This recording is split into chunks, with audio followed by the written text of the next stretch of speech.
Hello and welcome everybody to the premiere of the Soul's Confidant and Invisible Sun campaign set in Monty Cook Games' Invisible Sun system. Hi, I'm Mare and I'm extremely nervous because everyone gets those pre-stream jitters. So, for those of you not aware, Invisible Sun is a game created by Monty Cook Games set in the surreal world of Saturnine, where we follow our lovely players, Vizsla, spellcasters, as they navigate their way through the world and the war. I'm your GM for tonight. I would like everyone, all my players, to introduce who they are and who they're playing and their character sentence. So, let's start on the overlay from left to right. We'll start off with Hamnah. Hello, everybody. My name is Hamnah. I use any and all pronouns, and I am a TTRPG performer. Today, I will be playing Roshni, who uses they/them pronouns. They are an itinerant ardent of the Order of Weavers who caught fire's eye. Let's go counterclockwise, putting us at C. Oh my gosh, really putting me on the spot here, Mare. Yes. Hi, y'all. My name is C. I use they, them pronouns. I am playing Alecto, the curse maker, who uses they, them, or ray, rem pronouns. Re is an eremitic, stoic apostate who converses with everything. Val. Hi everyone, I'm Valiant Dorian. I'm also a TTRPG performer and GM. I use he, him, his pronouns, and I will be playing Ishmael, who uses he, they pronouns. Ishmael is an iconoclastic empath of the Order of Goetics who calls upon the serpent. Wow, we're all TTRPG performers. Who would have guessed? Haha! Alex. Hello, my name is Alex, and I'm a degenerate college student. And today I am playing Eleanor, who is a connected empathic maker who revels in beauty. And I think that's all I got. I think that's it too. And last but not least, April. Hi, I'm April, she, her, and I'm playing Lillian Yoon, also she, her, who is a bizarre ardent of the Odor of Goetic who splinters into fragments. As you can see by the lovely face makeup. One last thing that I want to quickly go over before we start the game is that Invisible Sun is designed for mature audiences. Sex, drugs, crimes, violence, body horror, classism, and some degree of BDSM aesthetics are present in the core rules of the games, though they might not always be utilized in our game. Safety tools are being used in and outside of the game by everyone on the cast. Specific content warnings for this game include violence, depression, strained/complicated relationships, and self-destructive behavior. This content warning can be brought up in chat by !ISCW for IS content warning. Your safety is paramount. If anything makes you uncomfortable, please, you are not obligated to stick around. We love you and we want you to be safe. Okay. One last thing. Music.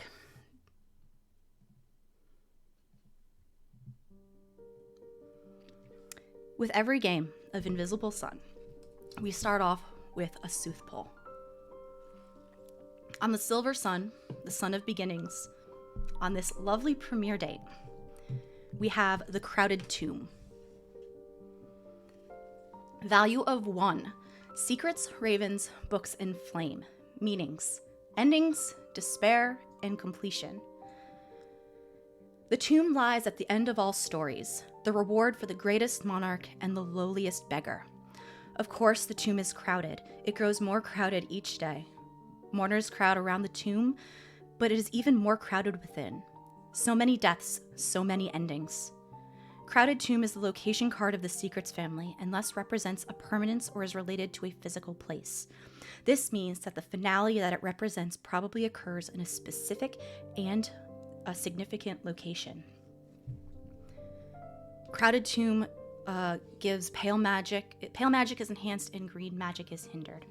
If that comes up, please let me know and your magic will be more prominent and stronger. Like many of our stories in Invisible Sun, we start off in the city of Saturnine in the Vizsla district of Fartown. As always, Fartown is abundant in oranges and yellows and reds of fall and autumn. It is stuck in perpetual cool days. We come upon two Vizsla heading off to a very pristine-looking district with white picket fences, innocent-looking as can be. Roshni and Lillian, would you like a minute to quickly describe yourself and continue the scene for us? I'll let you go first. Okay. So Roshni, as I mentioned before, is a weaver. They have russet brown skin, very long, wavy hair that is shot with hues of red, oranges, and yellows, kind of like a sunrise or a sunset is perpetually on their hair. Their eyes are just amber scleras. There's no visible pupils. There's no actual like eye that you can see, and their eyes are constantly flickering as if there's a flame inside of them somewhere. They stand 5'9", have an array of piercings, and today they are walking with their good friend Lillian. Next to Roshni, you see Lillian. Lillian is a Korean woman. She's about 5'6". One really noticeable thing you'd see about her is her hair, her skin, everything kind of has a blue undertone tint to it. Her eyes are almost like marbles. And as you look at her, you see cracks develop and reform, but not like skin or flesh cracking. At every crack you see, it turns to glass. And if you look close enough at the bigger cracks, you start to see what's the word? Runes. You start to see runes popping through her skin. As you're walking through Fartown, an odd, not necessarily conundrum, but something that often happens throughout this district are waves of leaves washing across your ankles and up to your knees of fallen leaves from all these trees, which never seem to deplete in this district. It is a constant rustling sound as you begin walking towards your destination. Where are you headed?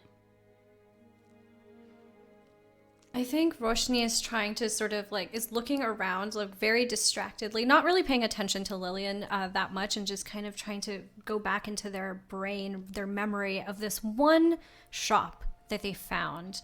They just stumbled into it one day. They were looking for a different shop and found this one instead. And so they're kind of going through their head being like, okay, I think at that corner we were supposed to turn left. And then there's this weird tree in the corner, and then I think this is right. Okay. Are you sure though? You don't. Are we in the right district?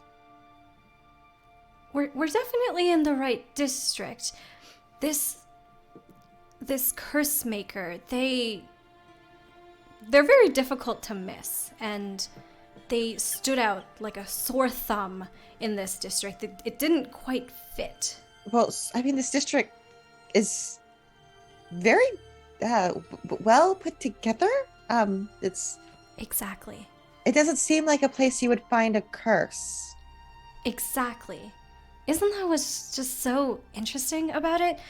They don't fit in here. I know this is definitely the right place. Come on. And I think Okay. Roshni just grabs Lillian's hand and starts to walk a little bit quicker towards what they believe is the way towards the curse maker's shop. You have been to Alecto, the curse maker's shop, in the past. How you got in there, you're still not 100% sure, because when you went to go see Rafi, the proprietor of Rafi's Odds and Oath, it was not Rafi's shop. And if any of you actually want to see this interaction, it's on our YouTube as a prequel. Go check that out. But you have been there. And similar to how the bar Zeros shows up whenever you're looking for it, that's kind of how the curse maker's shop works as well if you have been there before. Alecto, remind me, do you have a bell on your shop? Oh, I've got like 3 bells. They're different now. After Roshni walked in the first time, Alecto put up a second and then also a 3rd bell. So this random ass door that shouldn't be where it is. It's actually nowhere near even Rafi's Odds and Oaths, which actually has a little antique sign out the front with large windows full of antiques of words trapped in cages, along with, you know, your porcelain dolls as well as old furniture and the like. But a rickety looking door has no signage on the front. But you know that this is where you need to be. And as you enter, 3 little ding-a-lings. Oh, that's new. Darling, I've returned.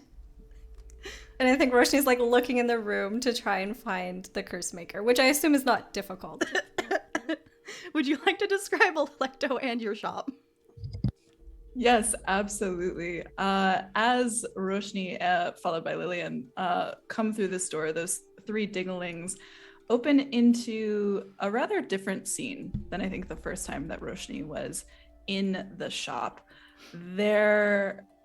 Before, it had been kind of this labyrinthian pile of amalgamated itemage that didn't really make sense as to what was going on, like just bookshelves of things that were not books and items on pedestals that didn't make sense, umbrellas like stacked in corners, a kind of long swirling way of getting through this space. But now everything it looks like a hurricane has gone through the shop. Things are on the floor, an entire case has been pulled kind of off the wall and is on the ground, and kind of centered in the eye of this storm with all of these items around is a 6'8" muscular figure standing broad-shouldered, imposing. Is that your green card? You're welcome.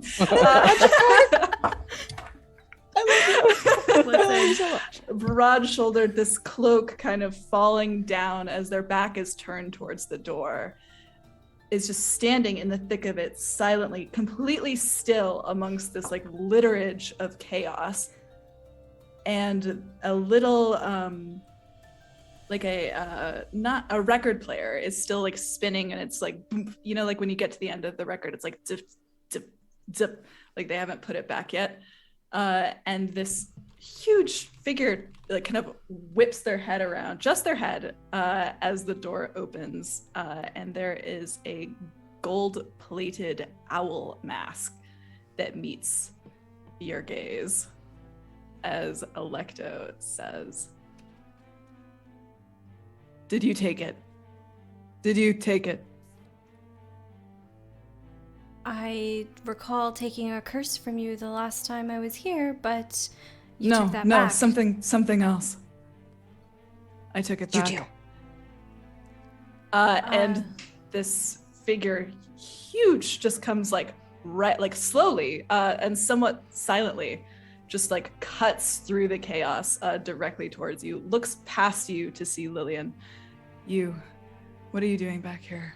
Why are you here? Well, I was telling Lillian about your shop, and this is Lillian, by the way. Wonderful, Hi. wonderful person. Hello.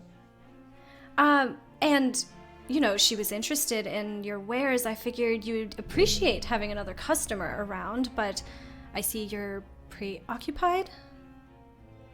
This is a bad time. The shop is closed. It's closed. The shop was closed last time I was here as well, if I recall. We shouldn't bother this nice. Lillian, it's okay. We're just like that. I don't think you know what I'm like at all. Is it circumstance that you showed up here at this point in time? I don't know that I believe in circumstance. Maybe I can help you. What is it that you've lost or misplaced? And the curse maker leans back a little bit, kind of pull like this like shadow looming over you that pulls away for a moment. and they consider the door that's still kind of, I think, open behind Lillian, who's maybe still trying to make an exit somehow. Oh, yeah.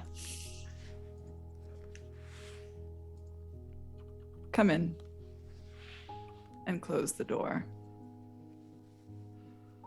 Roshni walks in like they own the place. You hear the 3 bells as Lillian closes the door real quietly. It's just like still hands a hand on the door handle. Ding, ding, ding. And I think both of you would have to step over like boards and displaced books and like it looks like trash from the junkyard that's just on the floor. And a few other things that are still somewhat put together, but Alecto kind of moves back into the center of the room, like they're trying to listen to something, like they're trying to, and they like pick up a few things and put them down again. I'm missing something. I'm missing something very important. Would you care to elaborate? It's kind of hard to find something when I don't know what I'm looking for. Do you know what I do here, little rabbit? You collect curses and put them into items and then sell them to poor suckers. Smart. Very smart. That is what I do. You've done your research. People don't steal from my shop. Except perhaps now they do. One of my curses has been stolen. I seem to recall you being very, very interested in a covered box that I warned you not to touch. Tell me you didn't get sticky fingers. And this box is partially open, not covered anymore, and one of the faces is shattered. Look, darling, I know that you think that you know me, but I don't steal. I don't need to steal. People just give me things when I want them, so trust me, if I wanted that curse, you would have happily handed it to me. I don't appreciate being called a thief. And you? And the curse maker turns rear gaze on Lillian. Hi. Sorry, Roshni brought me here because they said you knew how to get rid of curses or knew about curses in general. And the curse maker kind of ticks their head to the other side. Interesting. I'm not necessarily known for removing curses. It's kind of the other way around. Well, you see, maybe just some knowledge about how the curses work and about this place would be much of help. You seem new. Yes. Well, I can tell you one thing for certain. If there's a curse you're dealing with, it's not stuck to you. Not exactly. I would know. If you can help me, both of you, find what I'm looking for, then sure, I'll entertain this little notion of yours. I think we could help with that, right, Roshni? She like elbows Roshni. Yes, although if I recall, you don't exactly like to give things away for free, and quite frankly, neither do I. So I need your word that you will help Lillian figure out her curse, all of the information that she needs in exchange for our help. That's a very generous offer to make a deal on someone else's behalf. I'm kind to my friends. The curse maker also tilts their head back the other way. They move kind of like a bird in this mask. Very well, then. You have my word.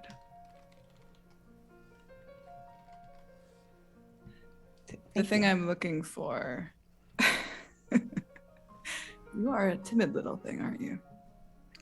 I just like to try to be polite when I can. This isn't really the kind of place you go to be polite. Gotcha. Thank you. I mean, You're welcome. The thing that I'm looking for is a pendant with an eye. Just for my It's very clarification, dangerous. is it a stylized eye or is it an actual eye? A stylized eye, I Okay. believe. Yep. Painted by the curse maker themselves, I believe. Okay. Blown. It's glass blown. Oh, it's 100% glass blown. You know who it's from. Yeah, I know who it's from. Yeah. Yeah, and it's painted by the curse maker. I've had it in this shop for a very, very, very long time, and I would not, and they kind of turn toward Roshni, just give it to anyone who walked through my door unannounced and uninvited. No, not just anyone. But I'm not just anyone. But that's besides the point. What does this pendant do? Exactly. It does what it would think. It does what you would think. It watches you intently, forever, no matter where it is, no matter how far away you are, it's always watching. And in a night of secrets, a world of secrets, we do not like to be watched.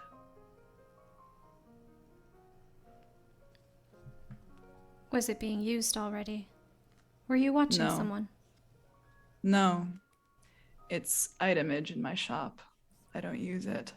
It was behind the glass case. And they kind of touch the glass gently, like they're sad that the glass itself is broken somehow.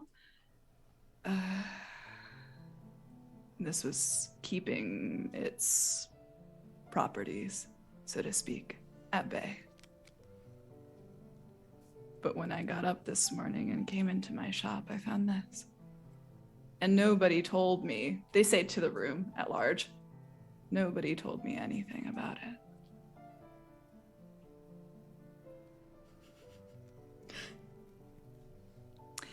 Mayor, Yes. GM, Yes. have I, just because I don't know anything right now either, has anyone come into my shop in recent days who didn't buy anything, who had never been there before? Or do I, as the curse maker, have any leads about who could have actually taken this from me? Next card. Oh dear. Oh no.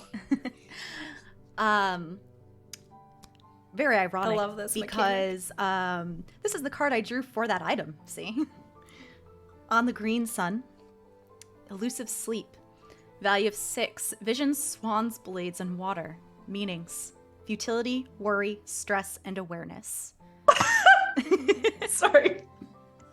The richest noble cannot buy sleep. The strongest among us cannot compel its submission. Even the wisest person might lose a night's rest to anxiety.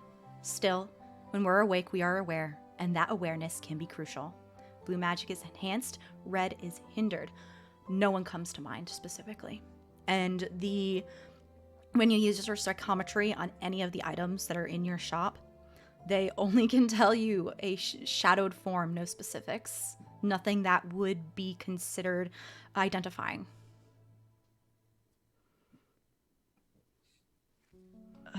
I've tried everything I can. My shop security is usually very good. And they kind of, again, like they're speaking to the room. And they put their hand over they go over to the record player and they move it back as though they're gonna like play a song again. But I don't think anything plays. It's just kind of like crackling silence. Please, can you tell me what you saw? Please. Are you actually casting your spell? Mm-hmm. Yes, I am. Based off that card pool, you are able to get a sense of where is this record player located in your shop? Just general, like, overall, like, how much can it see? It's located where the curse maker usually does their work, like kind of in the corner of their work table. So it has a view of most of the shop, like from the back, and the back door is kind of parallel to it, I think. Okay. And can you read me one more time what the exact wording on your psychometry? Yes, psychometry, level 1 +1 die. When I touch a creature or object, I get a sense of something about its nature or past. Okay. So spend your 1 sorcery to use your ability. And I'm not going to make you roll for this. This is specific. There's no way you can fail this. This is just based off the wording of your ability. The general sense that you're able to get from this record player is somehow these objects that you are able to communicate and converse with, though they don't have ears or mouths or have a sense of touch, it's still able to imprint itself upon you as if it did have these senses. You do hear the slightest closing of a door, opening and closing, though not the bells, oddly enough. Rummaging sounds. At one point, this record player is shifted just slightly to the left as if someone is looking for something, before a vibrating sound through the air and the wood of just items being moved ripples through it, and little smaller rippling as if pieces falling to the floor can be felt, and then the door opening, closing again before everything is silent.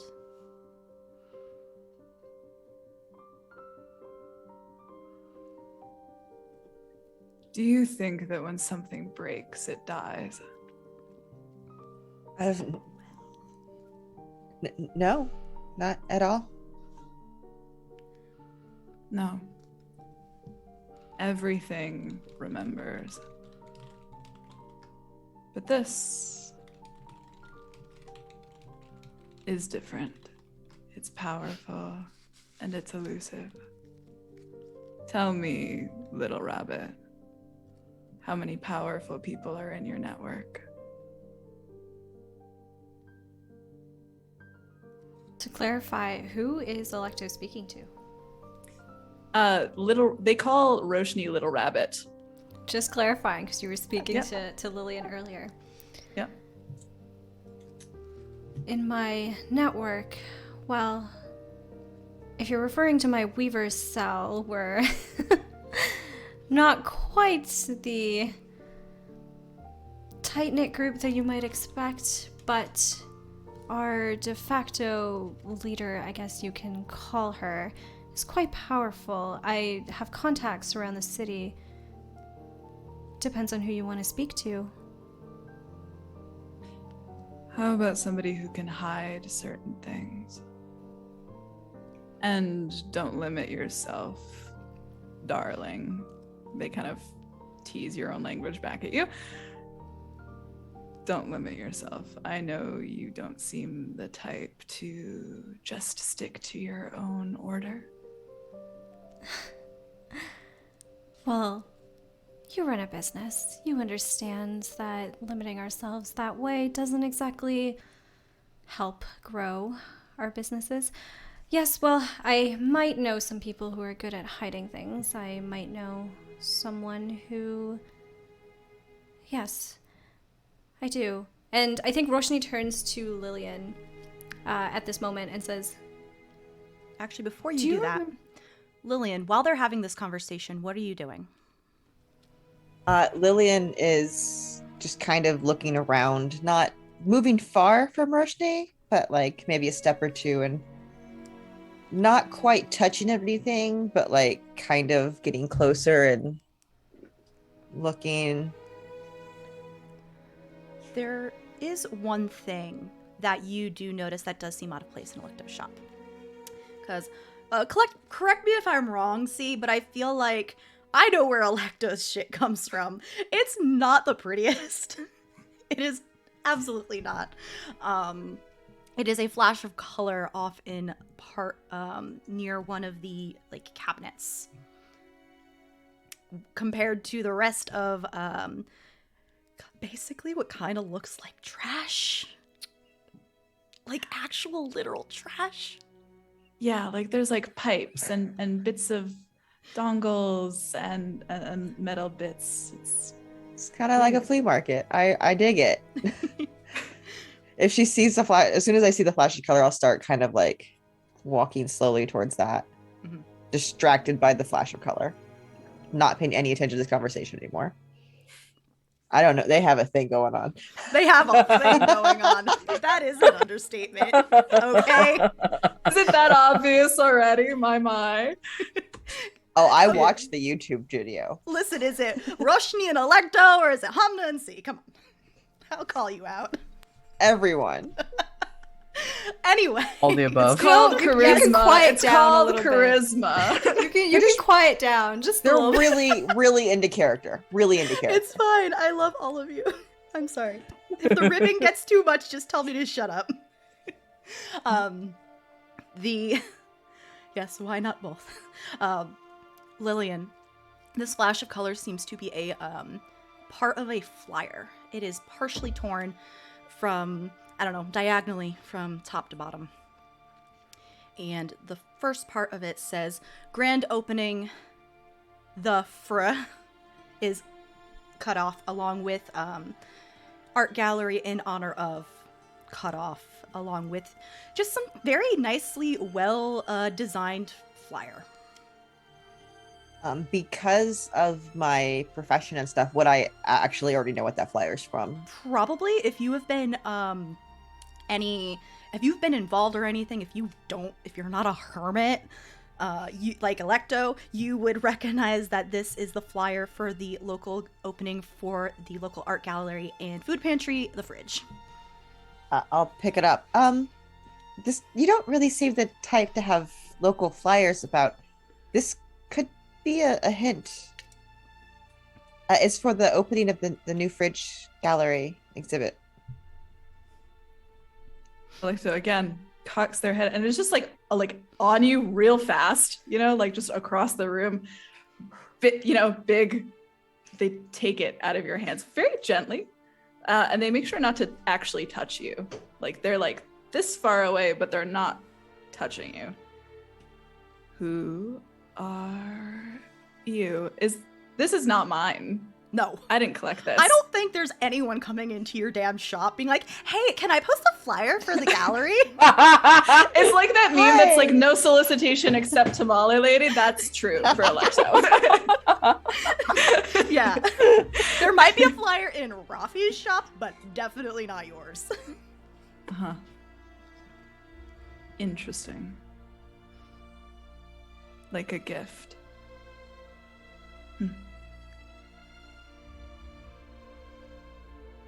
Thank you. You're welcome.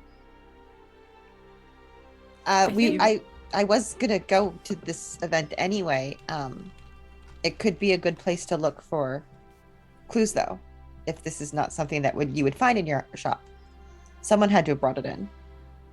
I think at this point, Roshni has like walked up behind Cursemaker, just kind of like trying to like peek over at the flyer from behind, like probably like uncomfortably close to Cursemaker at this point.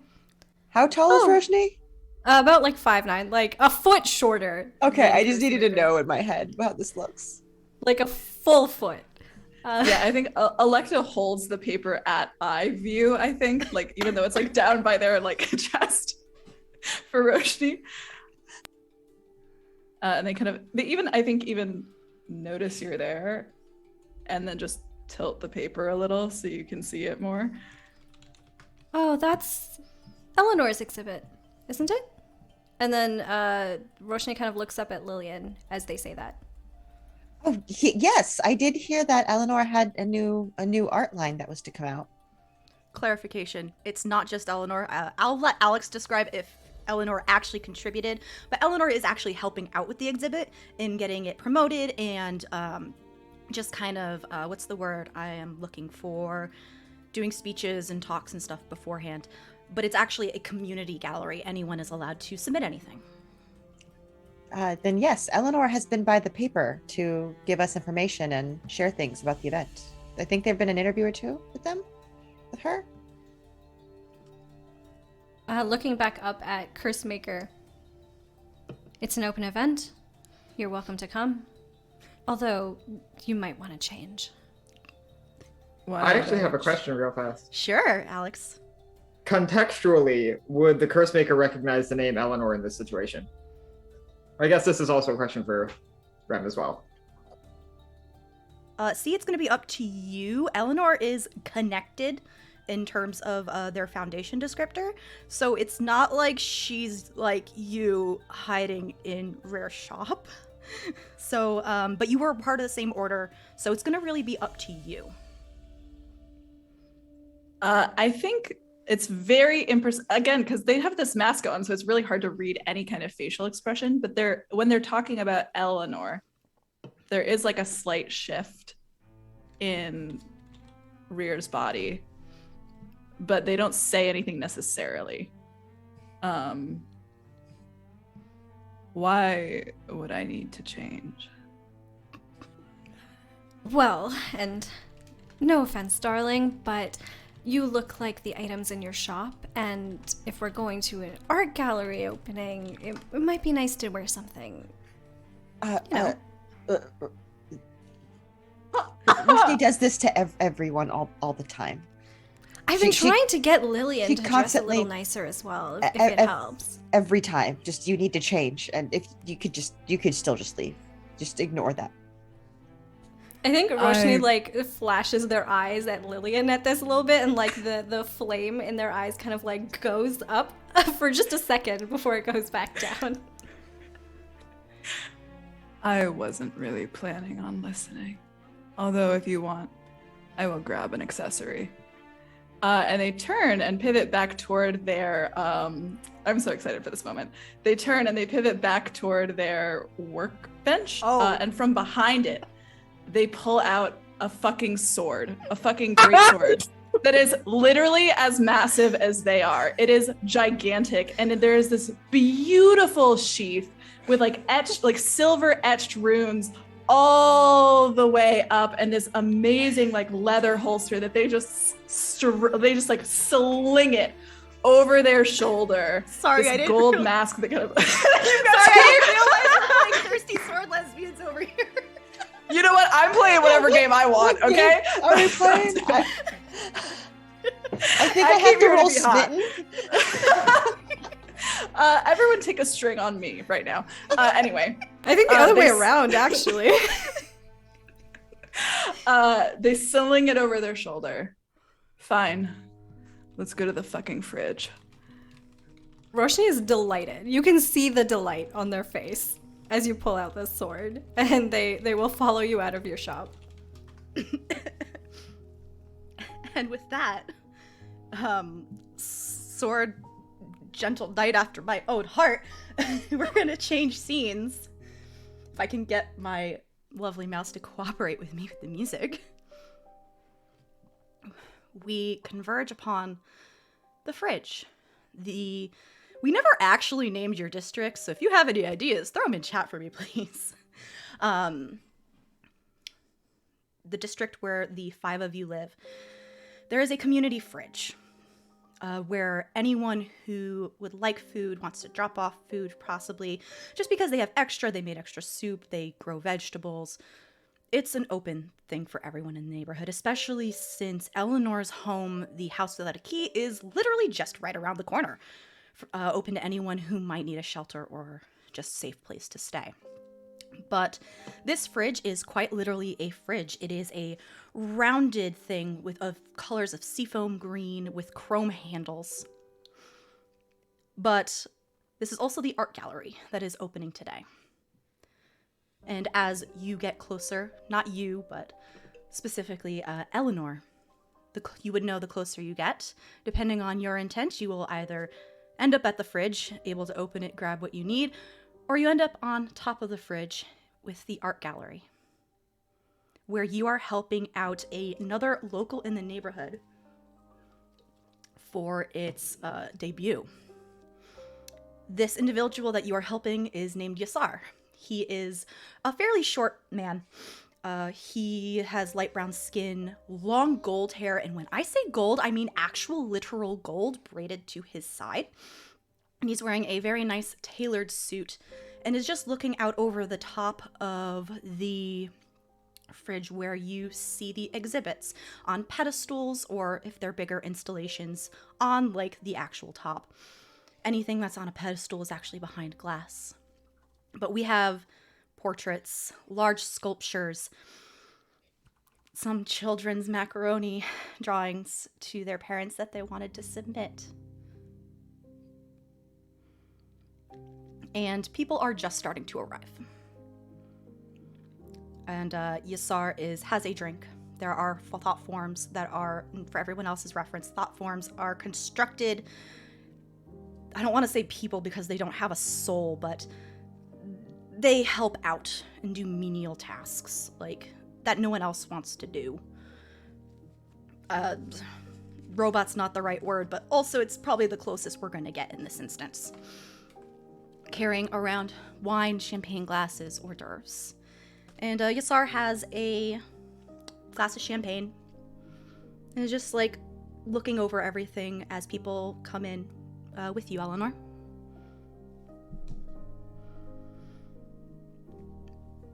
I like to imagine that there's like a decent, like Eleanor and Yasar are like standing like right next to each other, ostensibly doing the same thing, but just between their posture, you can tell that it's like a completely different vibe. Because I imagine Yasar standing there, very confident, sort of like looking out over the event, sort of So monitoring his progress. So confident. You know, sort of like, you know, managing this event, and Eleanor is just like against the nearest wall. Just There's no wall. This is like literally on top of the fridge. okay, then like off to the side as much as possible, like very much out of the way. He's kind of like sticking towards you, just kind of like looking over everything, and he takes a sip of his drink. Do you think the turnout will be good? I know you've been doing a lot of work over at the paper in advertising. Did you submit anything, by the way? Well, I certainly hope the turnout will be good. We have plenty of submissions, and I wish we had enough room for all of them, to be quite honest. And also, it is a giant refrigerator in the middle of the street, so Giant is relative. I'm sure it's eye-catching. It's hard not to notice it. As far as putting anything in myself, I did not. We had enough art to fill up all our spaces. I didn't want to Didn't even take up submit. any space. We had enough people. Yes, but you deserve a little bit of attention for all the hard work you do. And it's going to be a rotating exhibit eventually over the course of months, years. It will, and if we ever have empty spaces, I would be more than happy to fill them. Fair. By the way, I still love the portrait you just did for me. It's still hanging in my living room. I'm glad to hear that. I'm glad you like it. Thank you. So what I was thinking is what we could do is I can give the overview, and if there's any words that you want to say, we go from there. That sounds like a good idea. Also, how's your brother doing? He and I have been in an academic dispute recently, and he is getting on my nerves. Well, that's not entirely surprising. I haven't seen him in a while, but last time I saw him, he was pretty much the same as always, so if you're in the middle of a dispute, I can't imagine that will change anytime soon. Well, next time you see him, you can tell him if he wants to... He needs verifiable proof that his hypotheses will work. Instead of just chain smoking in my face until I concede and walk away. I mean, I can tell him, but do you genuinely think that will make him do anything different? Because if he's going to listen to anyone, it's going to be you. Fair enough. Sorry, I just needed to vent about your piece of shit brother sometimes. Believe me, of all people, I understand. Listen, he's brilliant, but also He's kind of a shit. Not even kind of. He is. Well, yeah. How the two of you were cut from the same cloth is beyond me. I'm sure one day we'll figure it out. I'm not going to hold my breath. And with that, Ishmael, what is your day like today? Where are you headed? What are you doing? Please give us a little snippet into the man with the voice of honey. The man with the voice of honey is currently, before setting out for the start of his day, has begun combing through the various different outfits that he has to wear for today, settling on a black and gold kurta-esque robes with a long shawl-like robe of gold to match with the black and gold. His two snake-like tattoos, well, they are just snakes, white and black, coiling up his arms as he greets them. Well, good day to you too, Vasuki, Seisha, as they curl around the body as he puts on his robes and puts on his golden accessories, his eyes of gray, catching himself in the reflection of the bedroom to make sure everything is just right, his long hair falling just right, his undercut on his left side showing. And before he even sets out before the door, he ensures to put on a necklace with 2 spheres around his neck. Can't forget that now, can we? And sets out to the door. I think he, at this moment, has heard of this wonderful fridge event. Lover of the arts, lover of networking with the local communities and with people. And your neighbor Yassar would definitely be belting it out to the rest of the neighborhood, so you are 100% aware of this event. He is quite aware of Yassar's ability to just bellow out any tip of fancy that he finds himself in. His words are just as tacky as this tacky house over there. I thought you were going to say his hair. Oh, we'll have other words for that. As he sets off, he kind of holds his robes around his arm and sets off, and Vasuki, kind of the serpent, snakes up closer to his neck, slithers a bit of their tongue, and he says, well, he is insufferable, but it is good to show our face. We'll just show our faces and then go home. Let's do that. And sets off towards the fridge. Very much similar to Roshni and Lillian, you are able to pass by all these trees of beautiful autumn colors. You see, as you are heading to the fridge, a cat in a top hat walking by, as well as some of your local places, like the, what is it called? Tryst of the Heart bathhouse in your local neighborhood. But on your way over to the fridge, you do meet some very familiar faces. A fiery-headed weaver, a very fellow order member, and one person you have met once before who said something very ominous. I think, as Ishmael is walking past, before it meets up with the group, takes one last glance at Tryst of the Heart and keeps moving. And then, as he kind of approaches, sees this interesting group. Very motley group. Like, what the hell? Yeah. You didn't even know Lillian and Roshni knew each other. No. And, well, at that point, I guess then at that point, Ishmael would know what Roshni looked like.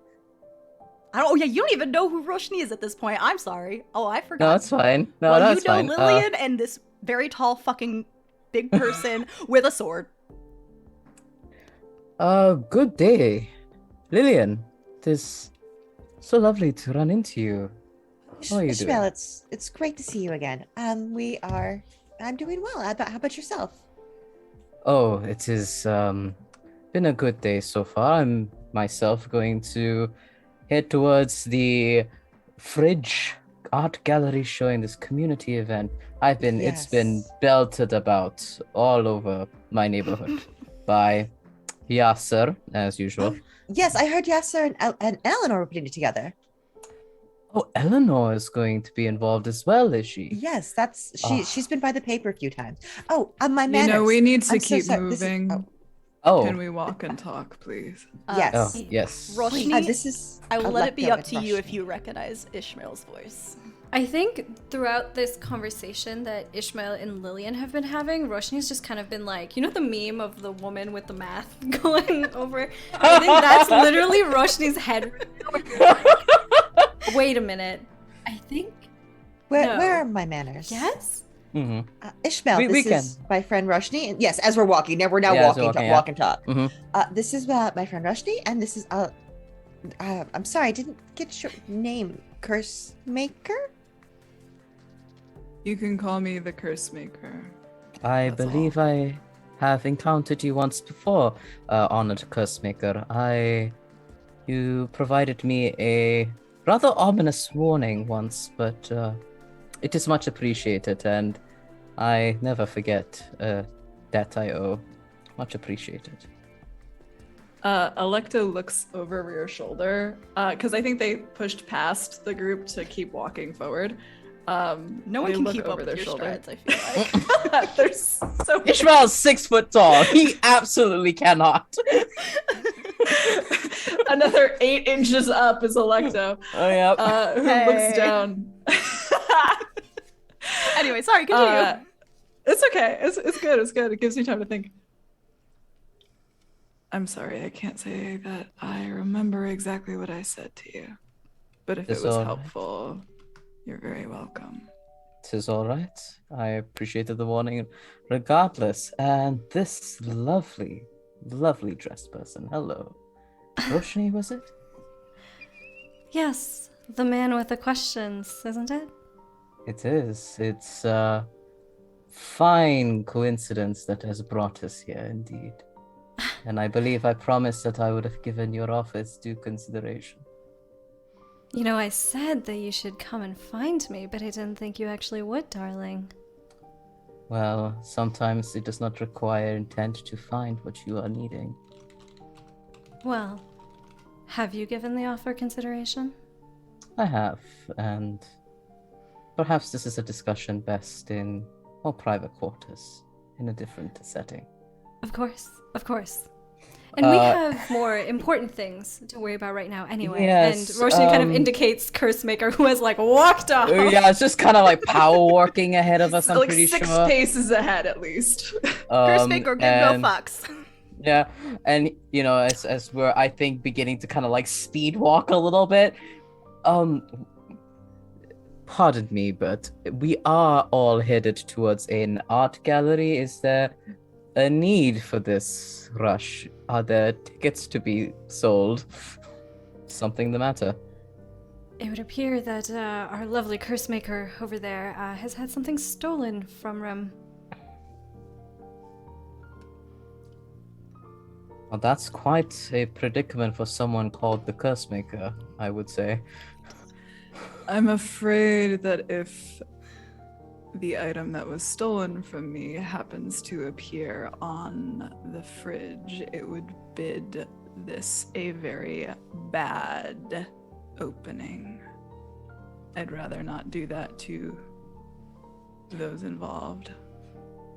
Oh, nothing quite like the securing of a cursed item to begin one's fine day of enjoying the arts.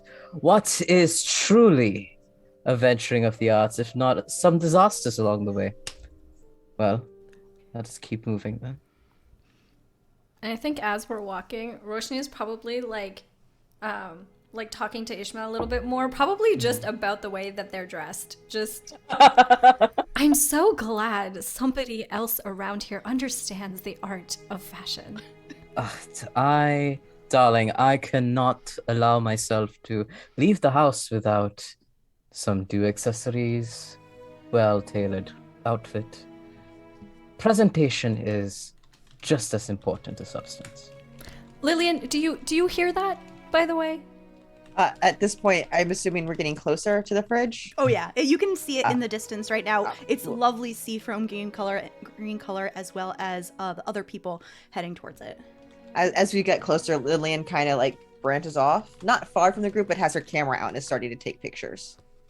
And there she is. So she's not paying any attention to this conversation. Bless. What such crowd. If you are looking for an item in this, it is going to be quite challenging. Fortunately, they kind of call back, I think. Fortunately, I have a penchant for finding needles in a haystack. Well, I'll take your word for it. I will also say, Alecto, as you are massively power walking towards the fridge, people make way. People 100% make way. It's, you know, that thing, like, lift up your head, think murder, and walk. Yeah, that's Alecto. That's quite handy. Yeah, it's like kind of like when you swim behind a shark. Yeah, the parting of the seas, you're like Moses. Yeah, this is a really easy walk. There's nobody on the sidewalk today. Yep. I can't imagine why. When you make it to the fridge. Sorry.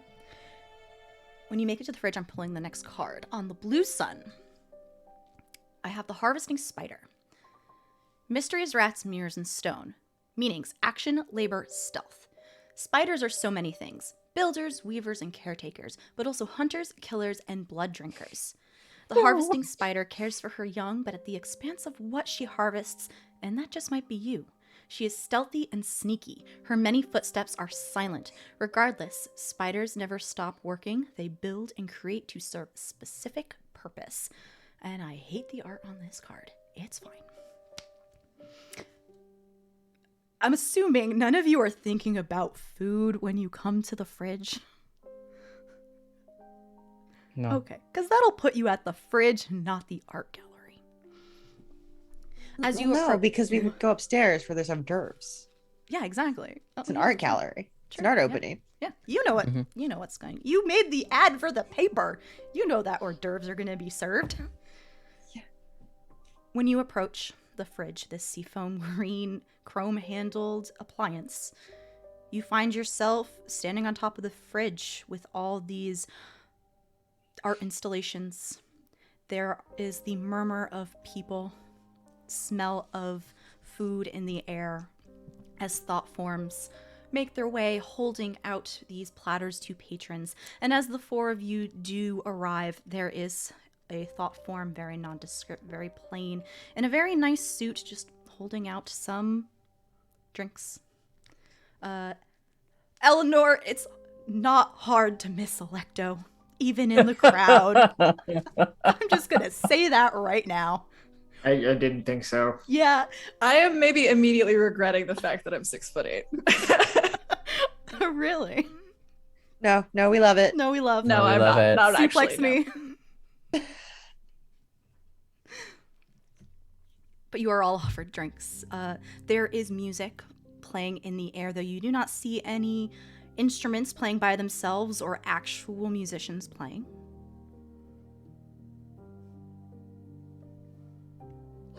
Ishmael takes a drink and begins sipping. The glasses are actually Glancing. empty, but when you They're take empty. it fills. Very cool. I love that. Val really likes that. With whatever you want. Yeah.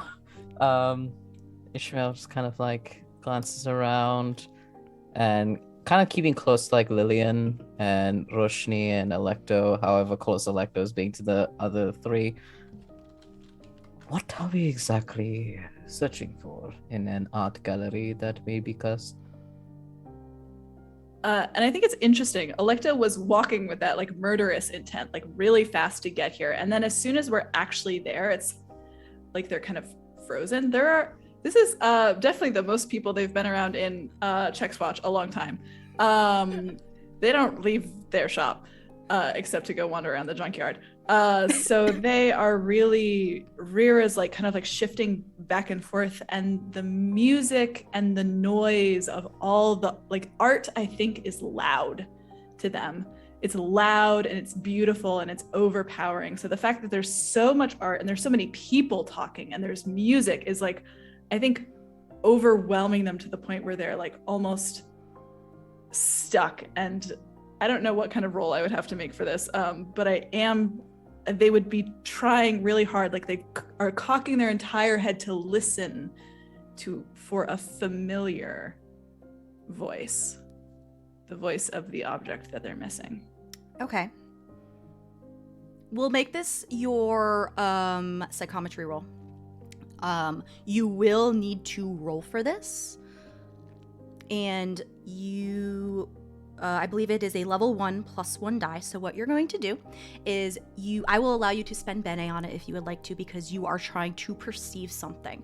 You are looking for something. So if you want to add a perception Bene, you may, as well as you will add the level of your spell to it as well. So your adventure is at a +2, unless you would like to add hidden knowledge, which is for everyone at home. Hidden knowledge is basically a little extra Bene that you can add to your rolls.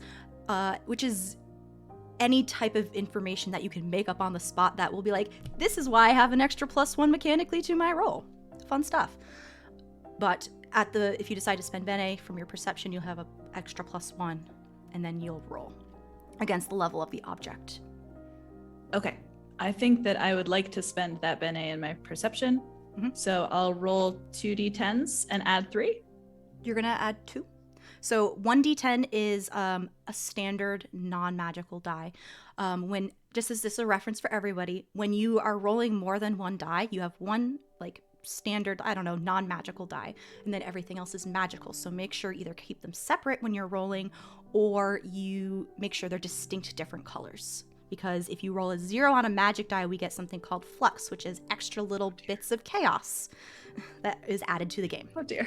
So just when you roll, just make sure you know which one is your magic die and which one is not. Your venture is at a +2. One from the level of the spell and one from your perception pool. So roll your 2d10s and let me know what you get on both of them. First roll of the game. First roll. Here we go. Let's go. Let's I believe go. in you.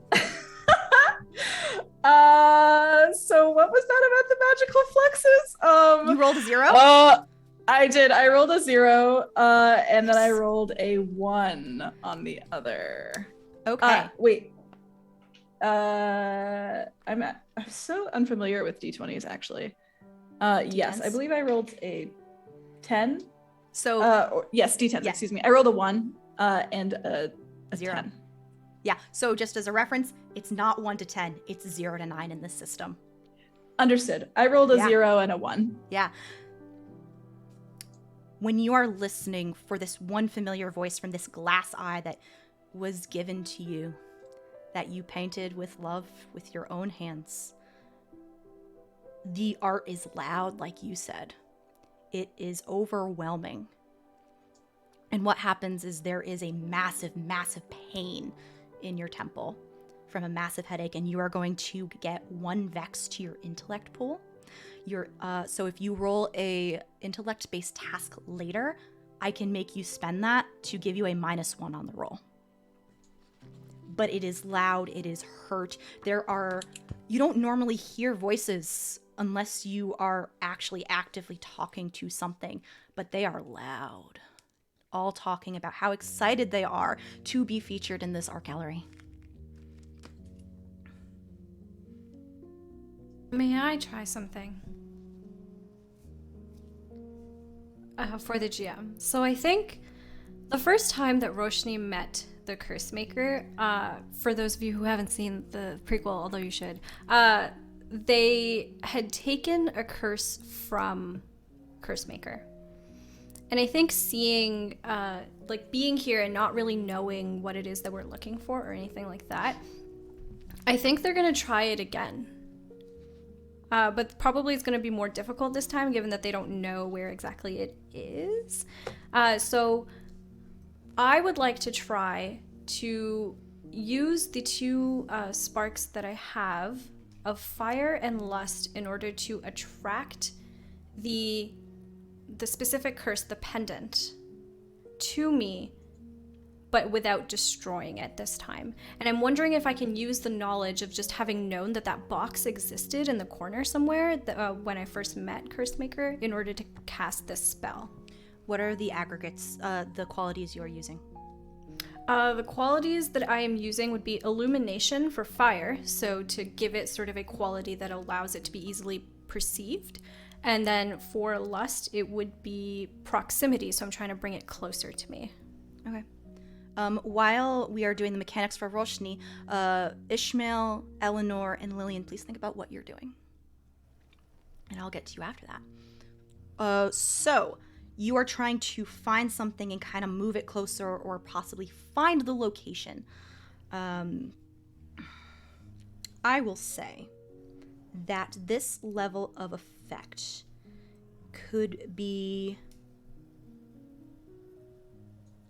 level 5. Okay, so 5 sorcery points to do it? Yes. Okay, done. I'll say this is the equivalent of defining the answer to where something is located. Okay, so I think the way that this looks, if we're talking about the way that Roshni's magic manifests, is they look over at Cursemaker and, like, is it obvious that you're in pain and, like, that you tried to do something and, like, it failed? Yeah. Well, I don't know how obvious that would be, but yes. Sorry, I'm thinking out loud. They like tilt their head to listen, like they're trying to focus, and they're still, and then they flinch, and their head like kind of snaps back, like they have been literally like hit with something, and both of their hands like come up to like around their neck, where these like thick. I forgot about their tattoos. They have like thick tattoos that come all the way down their chest, and they're just kind of like holding themselves, like they're trying to. Something is happening with them. I think it's pretty obvious.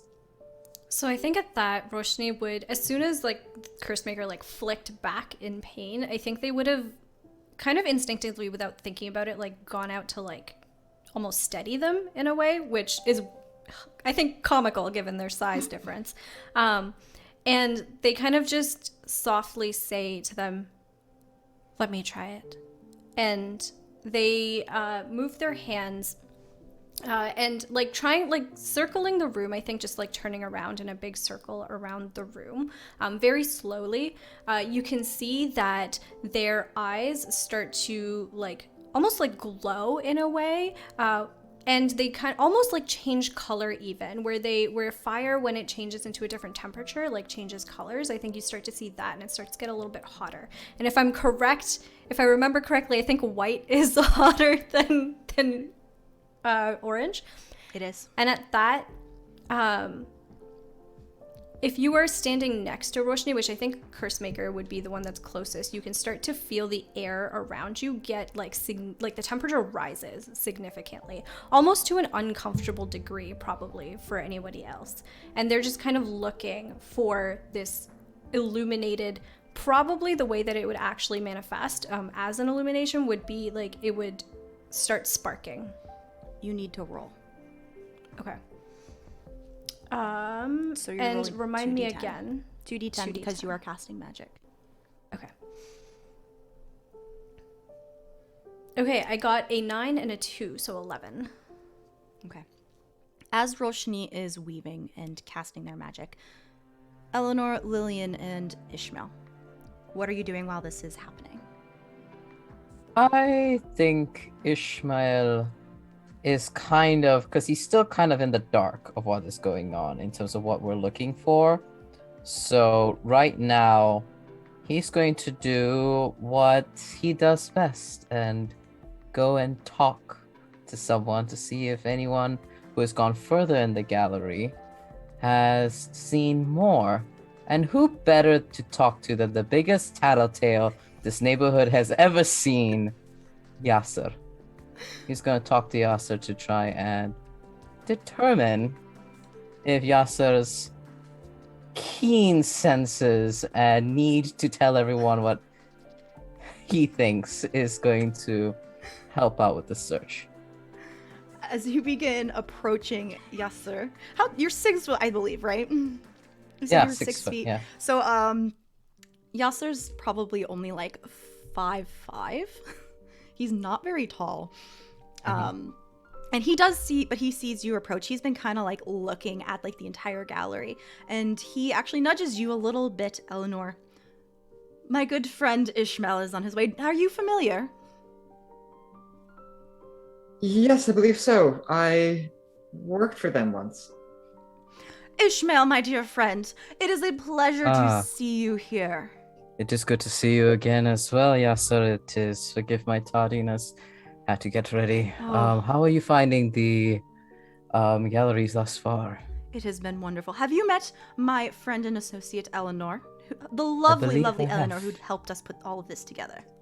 I do agree. You are indeed very, very lovely, Eleanor. It's just lovely to see you again. It's been a while. Please tell her I she am- should have submitted something. Have you not? I have not. No, we had plenty of art today. Well, that is a little sad. I hope to see more of your art in the future. You should commission her. She makes lovely portraits.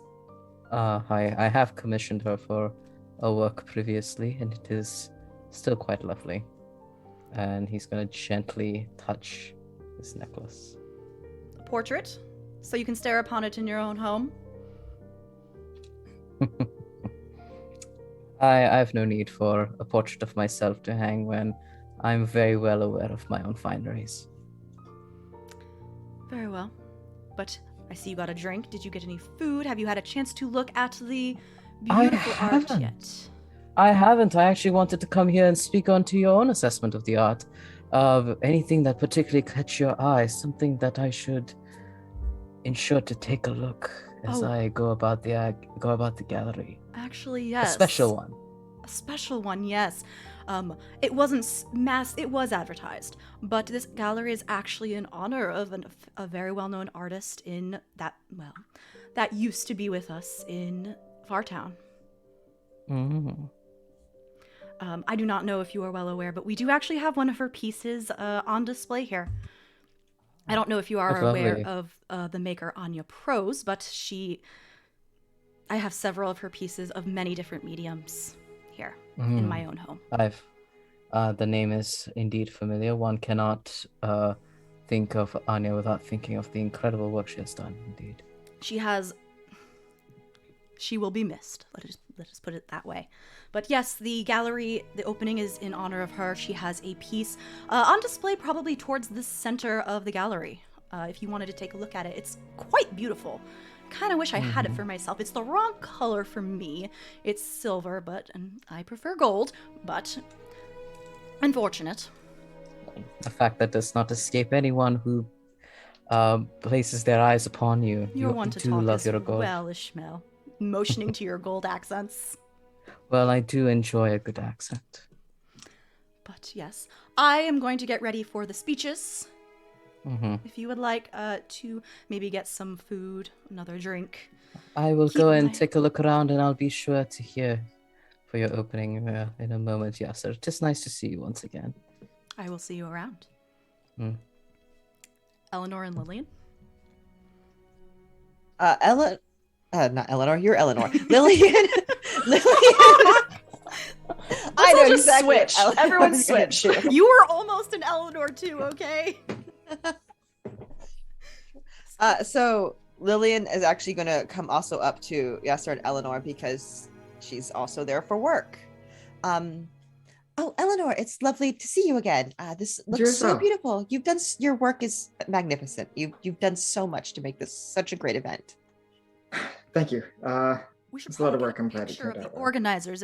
Thank you, Lillian. I'm sorry for interrupting, but we probably should get a picture of the organizers for the paper as well, right? Yes, Eleanor. Would you mind posing for a photo for the paper? Of course. And if Lillian will permit, I will actually invite Yasser to be in the photo as well. Oh, yes. I didn't know that you were also. Sorry, Eleanor's been the one who's been coming to the paper, so I believed that she was the one who was putting it on. It's okay. I completely understand. My talents lie in the verbal kind, in talking and speeches and the like. Organization is not my strong suit. Oh, well, I would love to get a photo of both of you. May I? And she takes a step back and lets them pose and gets a couple photos. Mhm. Yeah, that is very simple enough. And, is there anything that you think I should get an extra photo for the paper? Anything you'd like to feature? Go ahead, Alex. Am I aware of what here is Anya's? Yes, actually, yes. Okay, what would that be? The item that is on display for Anya is a piece of jewelry. It is silver and is meant to be worn on the hand. It kind of looks like hand armor with gentle chains leading down onto a clasp right here. And there are 2 points that would be on the first and second finger, and there are stones set with garnets. Yeah. In that case, that is the piece that I will lead Lillian over to. This is so lovely. Thank you so much. And she gets Of some course. photos for the paper. Thank you. You've done so much for the community. This couldn't have come together without you. Oh, I'm certainly glad for having you to help spread the word. Anytime. Roshni. Your magic works. It works very well.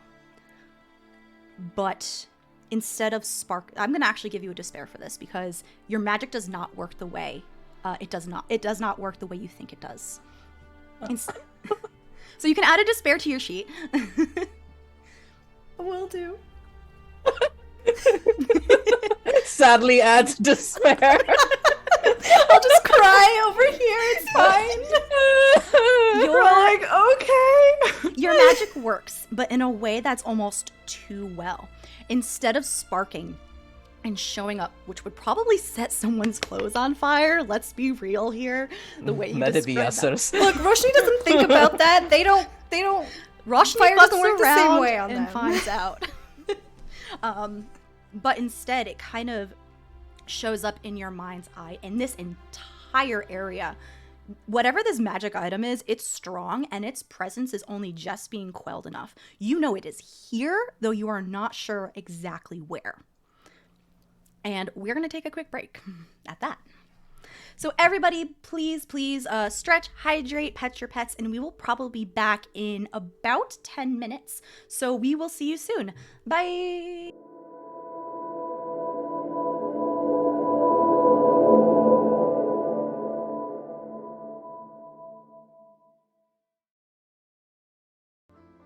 Hello, everybody. We are back from break where there has been a lot of banter, a lot of wanting to punch NPCs, taking pictures, an amazing art gallery, and some great facial expressions from some of our player characters, and I'm happy about it.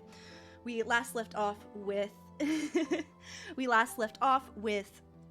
Roshni's spell not working the way they wanted it to, and I would like to come back to this art gallery exhibit by asking everyone around the table, what is an art exhibit that you see here that catches your eye? That has not already been described. I will start, we'll go in the opposite direction this time. Lillian. It's not so much an exhibit that catches Lillian's eye, so much as some of the exhibit cases are encased in glass with interesting runes etched around the edges of them, as if to keep something inside or out. Mm-hmm. So she starts being kind of more interested in the casing. Would you like to make a roll for that? Sure. Just to see if you can get a little more information on like what these are. Yes. Sure. What do I roll? So this will be an intellect-based knowledge task. So you will roll your 1d10 unless you decide to use magic, but if you want to add to your venture, you can add a +1. Do you have any applicable skills that you think you can use? Anything related to magic, codified, something that is structured? I have the ability to speak with spirits, and so Not really applicable. I didn't think that would work. I was like, that as soon as I said it, I was like, that doesn't help. But if you want to spend Bene from your intellect pool, you can pull one of those, and that'll add a Yes. +1 to your roll. Okay, because I have a 2 intellect. Okay, so use one of those and roll your die. 6 and 5. You only roll 1.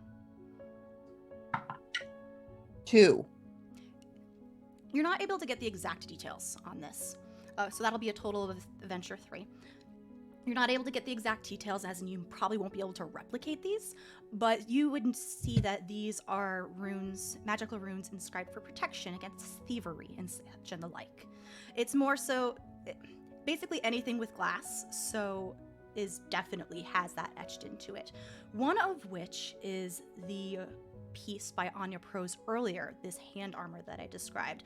You also needed to go take a picture of it for the paper as well. You've never seen anything like this. Or if you have, not exactly like this, but when you gaze upon this item, you have the biggest sense of deja vu. It looks familiar. At that, I would start making my way back to Alecto to see if maybe they would know anything about this item. Okay. Who would like to go next in describing an item? This art exhibit. I can go next. Okay. So one thing that might be here would be a series of photographs of, for those of us at home, these creatures called lacuna, which are these humanoid, human-shaped portals. It is literally just like the outline of a person, and then you look in and there is another place on the other side. And so what it is these series of, like, it's a picture of a lacuna from both ends of the portal. So if one end of a portal is, a busy street in Fartown, and the other end of the portal is a desert under the red sun, it is a picture of, the busy street, from with this portal into the red, and then vice versa. And it is several different pairs of like in and out of, like a small set of these people. And so it's probably very interesting to look at. I love that. Who would like to go next? I could go next. I think Ishmael would be drawn to any sculptures, specifically because, especially of people. So he would probably see several like sculptures of folks' forms, all the different kind of like structures of jawline, immaculate details of faces, and just kind of like gazes at them. Was there anything special about any of these sculptures? I think they kind of like mosey up to one of probably like not unlike the God and Adam painting, but kind of like simple of like two hands just about to touch, but just out of reach, and the forms of the two folks kind of like looking out to each other. It's like beautiful. C or Hamnah? Sure, I can go next. I think Roshni's eye takes them to a very large, like it's probably taking up a whole wall or like half of a wall, charcoal painting of what appears to be like fish swimming underneath the ocean, and the bottom of the canvas is like dripping with water. So literally on the floor there's just a pool of water that has formed around this painting. And as you get closer to it, when you get just close enough, the fish actually start to flit around and like move around inside of the painting. But if you move yourself back away from it again, they stop. So it's sort of like this weird like illusion that is forming when you get closer to it. It's actually hanging like where a wall would be, like towards the edge of the fridge, hanging straight up in the air. So some of the water is falling off the back of the fridge, while the rest is kind of like pooling in front. Someone's just getting wet by this painting down below. Someone is definitely stepping in a puddle if they're coming up from behind the fridge to get food. And C. Oh dear. Alecto, still kind of reeling, still a little panicked, still listening, I think starts to hear familiar voices among the loudness of the art. Voices that they haven't heard, I think, in a long time. Voices that almost resonate but fall a little funny on their ears. And I think it's maybe when Lillian like approaches to ask or to lead them to this like this glove, the hand armor, that's when they kind of see it with their eyes for the first time instead of just hearing it so loudly. And they go rather still again. Two things. One, you do not recognize the art piece, but due to your forte, you recognize the materials speaking to you. And the little plaque that says, Anya Pro's 5th degree maker. And because I forgot since we came back from break, I'm going to read the Sooth card. On the Indigo Sun. Imperator. Value of 9. Visions, swans, blades, and water. Wisdom and more. Turning points, deciding factors. Sometimes conflict is needed, and the Imperator believes that keeping a level head and using intellect and wisdom rather than rage or brute force paves the path to victory. Of course, not every crisis point lies within a literal battle. Some conflicts take other forms, stressful situations where some are prone to make rash decisions based on emotion. But not the Imperator. Follow his example. The Imperator is the sovereign of the Visions family. He is a leader, an advisor, a teacher, and a mighty warrior. So if you are an empath, you get a +2 linked to all your ventures. Everyone else gets a +1, which is it's a good card. I'm sorry, continue. Especially now that Alecto has made their way over to Anya's exhibit, can I get a vibe check? Can I, like, how do they look like they're just, like, physically? Besides tall, I know, jacked? aside from tall and masked, I don't know if you've taken off the owl mask. But, like, what's the vibe? What is the vibe? What's the vibe check? What's the vibe? Vibe check. Here's the vibe check. Alecto was already struggling walking into this. And then I think Lillian probably like starts to speak to lead Rim over. But as soon as Alecto sees it, they brush past Lillian just completely, and it's like everything has fallen away. And they're just like kind of stuck with this one image, and they're like very still and very frozen, I think, is the vibe. Okay. If that is the case, I will actually like slowly and quietly walk up like beside them, definitely like making my presence known. I'm not trying to fucking sneak up on anybody. But I'm definitely gonna approach and sort of stand beside. It's good to see you here today. Is it really? Yes. I don't think I should be here, Eleanor. I understand. But for what it's worth, I'm glad to see you here. You, I think, are the only person under this sun or any other that would feel that way about me right now.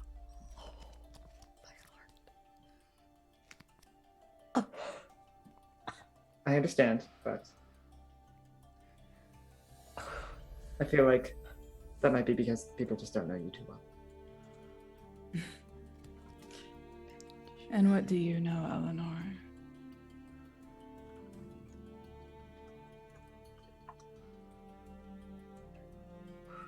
But you've let me know for one, but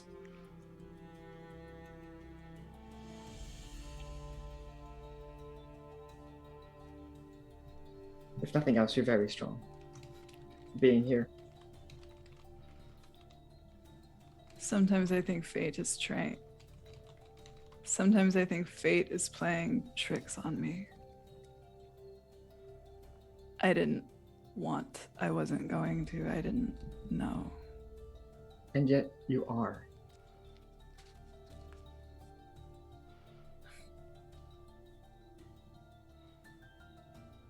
Somebody is trying to fuck with your exhibit, Eleanor. That's why I'm here. Somebody stole something out of my shop, and you know what happens to my things. I do. I don't like that it's here. I don't like, and there's this moment where like actual emotion picks up in their voice, where they actually sound afraid. Like there's a moment. I don't like that it's, I don't, and then they cut off. It's not right that it's here. If there's anything I can do to help, just let me know. What's the item? And it's small, can be kept in a pocket. It's hidden from me. It's too loud. I can't. Not the way I. Do you know what it's made out of? It's hers. It used to be. Glass. I'm just enjoying everyone's reaction. Sorry. Yeah. GM, Yes? would I be familiar with any small glass items that are on display? There are some small glass pieces on display, but Yassar did not do this. I'm assuming you went through all the exhibits and stuff, essentially. Not Most not individually, but like I definitely would have contributed as much as I could have. Yeah. So you are familiar with a couple small glass pieces. You actually know, maybe not who, but you would know the people, the names associated with the submissions. Yeah. None of them are hers. Mhm.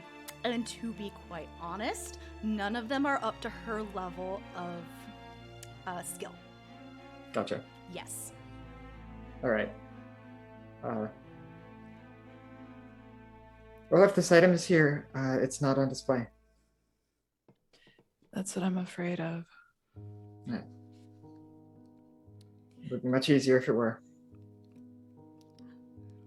Tell me as soon as you feel like somebody is watching you. Tell me as soon as you feel like there are eyes on you. If it happens, tell me.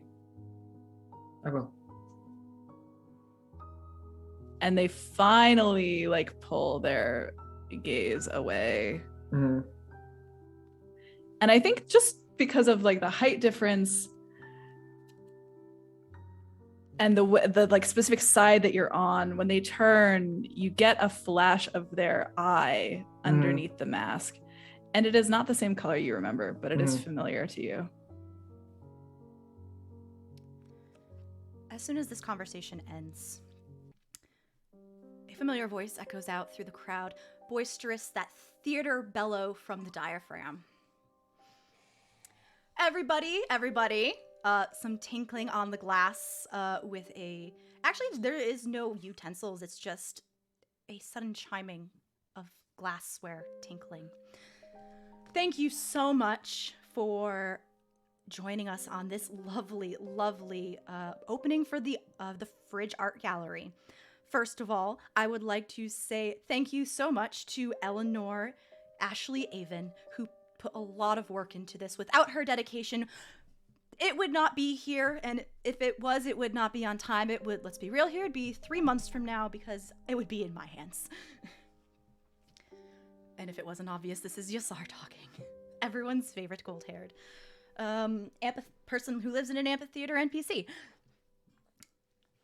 As you all know, today's exhibit is to showcase the amazing skills of artists in Fartown, whether it be from the youngest child giving this little sculpture to their parent to the highest order maker.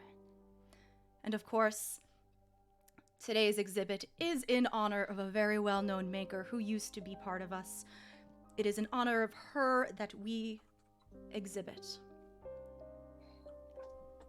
For those of you who do not know, Anya Prose was a 5th degree maker, and she was ambitious and so good at her crafts. Her main medium was glass, but she was skilled in very, very many different arts of making. This belt I'm wearing, she made it. It was one of my best commissions ever. And for those of you who don't know, we lost her tragically before the war.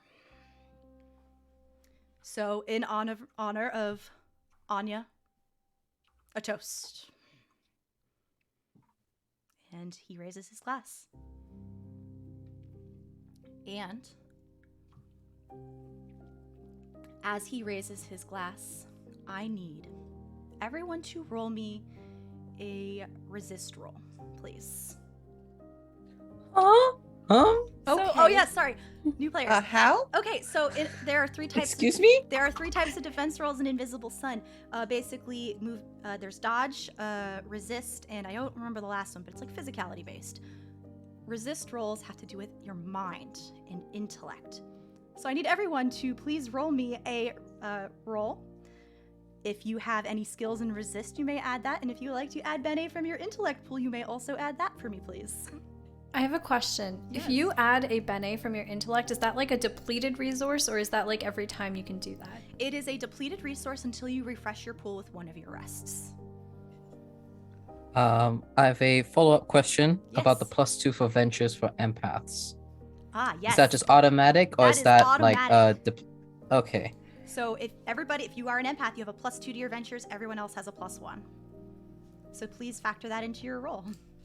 Does that good old -1 intellect Yes. thing that and I'm you gonna make yeah, you use it. okay. I'm making you use it. Yeah, but No. does the +1 balance it out Yes. from the card? Okay, great. Yes. Excellent. That wasn't so bad. So I just add 2 to whatever I rolled? Uh, Awesome. Okay. let's go around. Ishmael. 9 + 2, that is 11. Okay. Roshni. I rolled a 1 +1 for my resist, +1 Oh, for no. the thing, so 3. Oh no! Roshni, you fail. Alecto, A 9. you pass. Eleanor. I spent an intellect and a sortilege, so 10 and 9. Okay. And Lillian. I rolled an 8, and we get the +1. You said Yes, if you're yes. so. Yes, then a 9. So I believe only Roshni failed. F. Oh! It was nice knowing great you, little meeting your rabbit. character tonight. Really Goodbye, liked- folks. I was just a special guest for one episode. It was really Episode nice to chat. join the cast. Press F in chat. You all feel this, period. It only really affects Roshni, though. And everyone else. It's fine. A ripple goes across the entire top of the fridge. And almost some of the displays, at least some of the smaller ones with not a lot of weight behind them, shake slightly. And every eye is on you, Roshni. What feels like thousands of people staring at you, judging you. Their gaze is heavy upon your form. It is anxiety-inducing. The rest of you do feel something press upon you, though its effect is not as strong, or it has not latched its hold onto you like our fiery weaver. Alecto, you've felt this before. You recognize its effects. And panic begins around the entire fridge with everyone else. Bodies move, running, trying to figure out, where can I go where someone cannot see me? We are going to enter an action scene because this is a time-sensitive thing. So what I need everyone to do is to roll a speed roll, which is basically going to be, is it actually speed? Whatever the associated movement bene. And the way it works, it goes in blocks. You're either before or after the thing you're against. So everybody please roll if you would like to add a movement Bene to your roll, you may. And while we're rolling, Roshni, how you feeling? Not great. I think because when this happened, Roshni was looking at the painting, if I recall correctly. And I think they were like doing the thing where they were kind of going closer to it and moving back just to see it, to see what it would look like, what it would do. And in one of those where they were taking a step forward and they stepped in and they saw the fish moving, I think that's when this hit. And all of a sudden, they are awash. It's like water was dumped on them. And I think it's a very familiar feeling, not one that they have felt for a long time, but one that they felt before. Or enjoy. And I think immediately they start to panic a little bit. And they're trying very hard to like compose themselves externally, but internally it is their mind is racing. And they're kind of flitting about, and I think they're trying to find one person in particular in the room, incredulously thinking, no way. They are not here. Look as hard as you might, they are not here. What did everybody roll on their dice, please? 12 total. Jesus. I don't have enough fingers. I have 10. I used a Bene for it. Sorry, Ishmael? I added a Bene, a total of 6. Lillian? I rolled a 2. I don't think adding anything to that's really going to help me. Okay, So I'm and just gonna go with C. a 2. I rolled a 5 and I used a Bene. Okay, so the way any action scenes work in Invisible Sun, you have one thing you can do. It's not convoluted like D&D where you have your bonus action, reaction, and all that fun stuff. One thing. And at the start of the round, we pull a new Sooth card every single time. So I'm not going to read the whole thing. I'm just going to give you its effects. Oh god, okay. Yeah, I'm not going to read it every single time. On the Gray Sun, we have the cat, Ardence. Oh, this is a companion card. Come on. Okay, so it duplicates the effects of the last card, meaning empaths get a +2 again, and everyone else gets a +1. So, Roshni and Eleanor, you are above the threat. What are the two of you doing as there is panic around you, people moving? Some of the art installations get knocked over. At least one person has slipped on the water near you, Roshni, and has fallen off the bridge. Ah. Shit. You do notice though that as soon as they're off the fridge, they do kind of grow back to regular size. So they just kind of land on their butt. But it's a little surprising. I think Roshni is just panicking here. I don't think that they have the right state of mind to be able to try and help anybody or to like do anything. So I think they're just looking around, and you can see that they're on their hands, like flames are starting to form, but they're not actually actively casting anything right now. Okay. Eleanor. So I am, despite the feeling of being watched, like absolutely vibing right now, because the Imperator is my card. So I'm sort of channeling as much of that, sort of wisdom and leadership and warriorness in this moment right now, and somehow keeping my head level. I want to try and perceive either where this is coming from or more about it, if that's possible. Sure, you may do so. And so I'm going to be spending a Bene from my perception pool, and I'm going to be spending my last sortilege. Okay, so you have your magic die and your regular die. Roll for me, please. All right, regular die is a 9, magic die is a 11. So basically what you are able to sense and see is that everyone is kind of fleeing from a certain area on top of the fridge. More centralized, everybody is kind of moving center, out and away, and that's where the gaze is most strongest. Okay, then in that case, like, obviously I can't do this on this turn, but like narratively, I would be walking in that direction. Sure, of course. Something happens. And then the second block, Ishmael, Alecto, and Lillian. I think Ishmael, knowing context, feeling all of these things, matching it up to what he's been hearing thus far, is going to see the sea of people and try to discern if there's anybody whose body language does not match up to the current scenario. Okay. So And wants to, yeah, you can that's what he wants to do. You can roll another perception, Benny, to see if you perceive anything. Cool.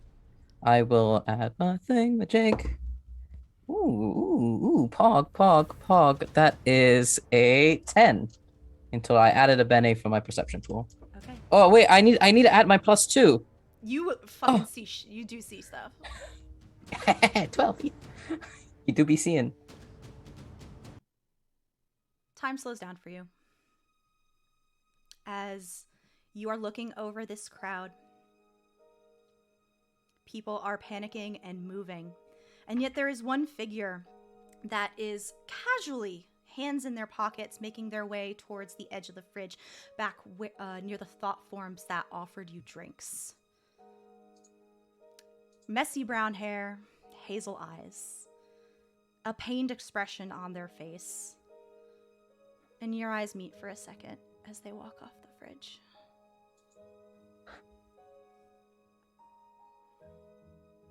See Ishmael's hand kind of just goes.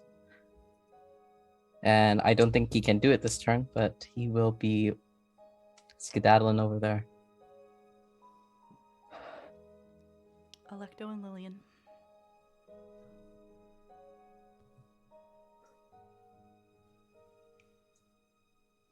Sorry, I'm trying to read how my things work. Okay. I can't do my thing because summoning things takes time. You need to bargain. That is correct. So I can't do that during this stuff. Correct. But do I see the person? If you would like to roll a perception task, you may. Okay, I'll do perception. Are you spending Bene from your pool? Yes, I will use one, which brings it to a 9. You do. You see them casually walk off, look significantly in a specific direction, and walk up the fridge. Would I have a chance to cast a spell? Mm-mm. No, One I've used my action. perception. Yeah.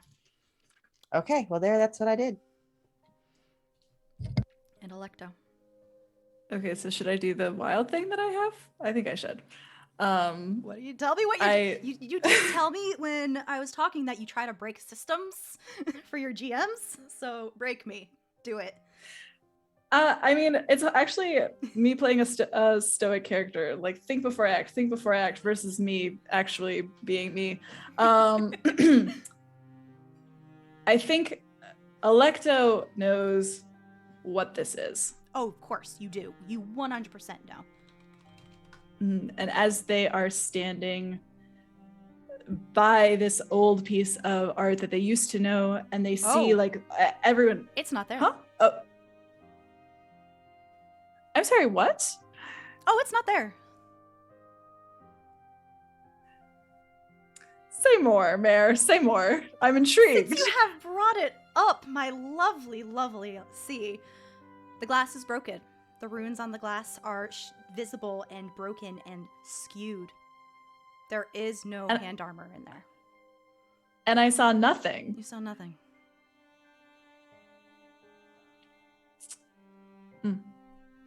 I see. Sorry, continue. In that case, I think Alecto knows enough about this curse to know that anyone who is around its source is moving to get away from it as fast as possible. Is that correct? Correct. That means that the only person that would be near it would be holding on to it. Correct? Potentially. Since you are the curse maker and you made this item, technically yes.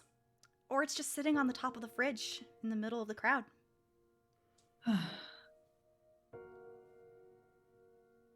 I'm gonna do it anyway. I'm gonna use my telling last. you, it's sitting on the top of the fridge in the middle of the crowd.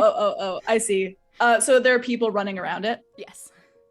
Okay, I see. In that case, Excellent. Yep. Excellent. Horrible. I dive for it. I know that all I need to do to take it is to touch it.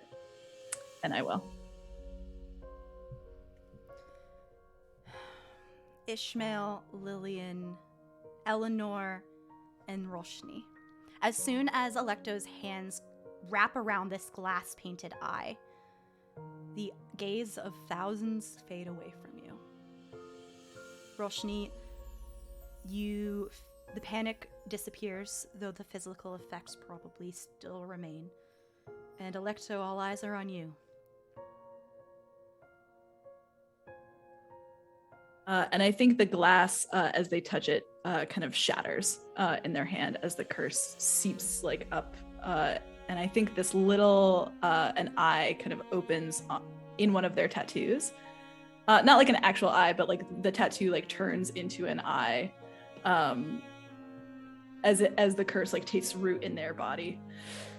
And they kind of keel over and they feel everyone. It's probably not even like a feeling. I feel like everyone is actually looking at them. That would go into player agency, but it definitely feels like it. And to your gaze, it looks like it, though to everyone else, not the case. The rest of you, this panic has subsided. People are slowing down and taking stock of their surroundings. Confused, actually, though those of you that you know are spellcasters know that some kind of magic was cast and are piecing it together a little quicker than anyone who's not a Vizsla that might be here. Vaguely, a couple of you do see Yasser helping a couple patrons up, asking if they are okay. A good guy. I think Roshni, as soon as the curse like went into the curse maker's body, they like doubled over essentially. They're like on their hands and knees, like breathing really heavily, like getting very wet because they're just where the water has pooled, and they're just kind of like breathing like really heavily, like not really paying attention to what's going on. Oh, wow. I think Ishmael just sprints over to the other side of the fridge, the corner I assume to where I can get close enough. I don't know where everyone is directional wise, but I think close enough to like where that painting where Roshni is. And just kind of immediately looks over down to the ground to see if there's any You see sign. nothing.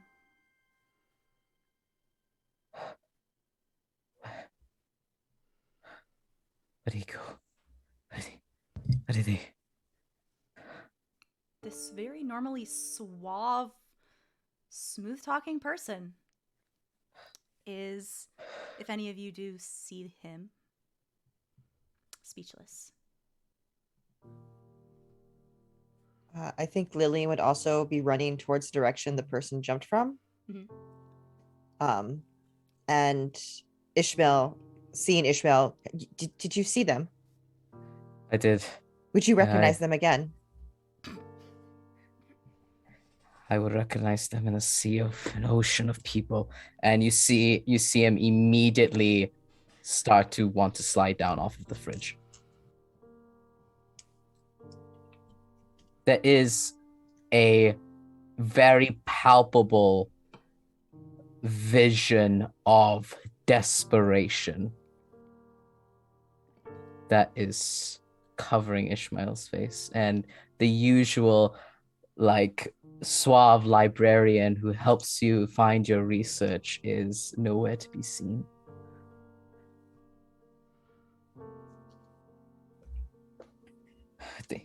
They can't have gone far.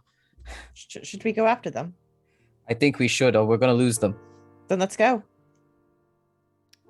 Eleanor, Alecto, and Roshni.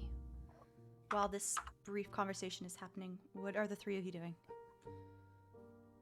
I am going to walk over to Alecto as they are sort of dealing with encountering this object.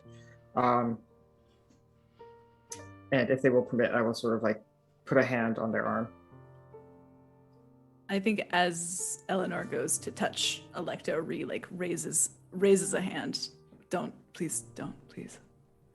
Of course. I hated having to do this. I hated holding this one. And there's like this kind of like intensity that they are like falling in and back on. I hated holding this one, Eleanor. I'm sorry. This is my fault. Always my fault. I'm sorry. You have nothing to apologize for. You and I both know that's not true. I know many things, and I know this for certain. None of this was your fault. I made it, Eleanor. You did. I'm the reason it's here. I'm I'm the sorry. reason this is happening anyway. You're the reason. I imagine this was locked up tight in your shop. Someone else is the reason that it's here. I can feel. They're all watching me. I can feel they want me to leave. I need to go. I need to go back to my shop. I need to put it back. I understand. I'm sorry. We haven't talked. We can talk on your time. Whenever you're ready, I'm here. I don't think I'll ever be ready, Eleanor. And Alecto, the curse maker, stands up. And I think just maybe probably serendipitously, perhaps, starts walking toward the edge that Ishmael and Lillian are also teetered on. Although if Roshni hasn't gotten there yet, maybe they see them there too. But I'll wait for you to tell me what's going on, Hamnah. Yeah, I think Roshni is just kind of like heaving on the ground, like, okay, no, that must have been what the curse maker was talking about. Yeah, and they kind of like try and like slowly get themselves to stand up, noticing that like their shins and like their knees and their hands are wet now, just kind of like, okay, we can deal with that very quickly. And just kind of is like busying themselves, like heating up their clothes, so there's like steam rising from them, like drying themselves off. And like as Ishmael and Lillian are kind of having their conversation and passing by, like I imagine that that's happening while Roshni is like drying off their clothes, and they kind of like look off as they fall and then look back at you and Eleanor, I think. And like assuming if you're coming this way, when you come this way, they're just going to say, so I imagine that was the curse then? It hurts, doesn't it? You should do a better job of keeping it locked up. Oh, okay. Fired I shoot Roshni the dirtiest fucking look. from this 5'4" sweet woman. Yes. The fucking yes, Eleanor. Look, they had trauma. Come back to them, okay? Trust me.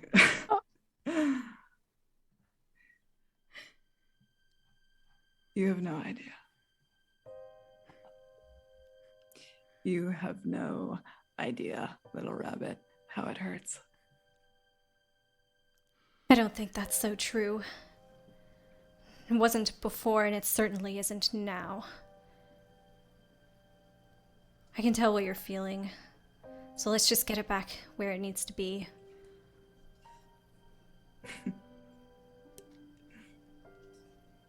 And they're moving like they are being seen, and it like hurts every time someone looks at them, and they head toward the edge of the fridge. I will say that my gain keeps going down on me and I'm really pissed.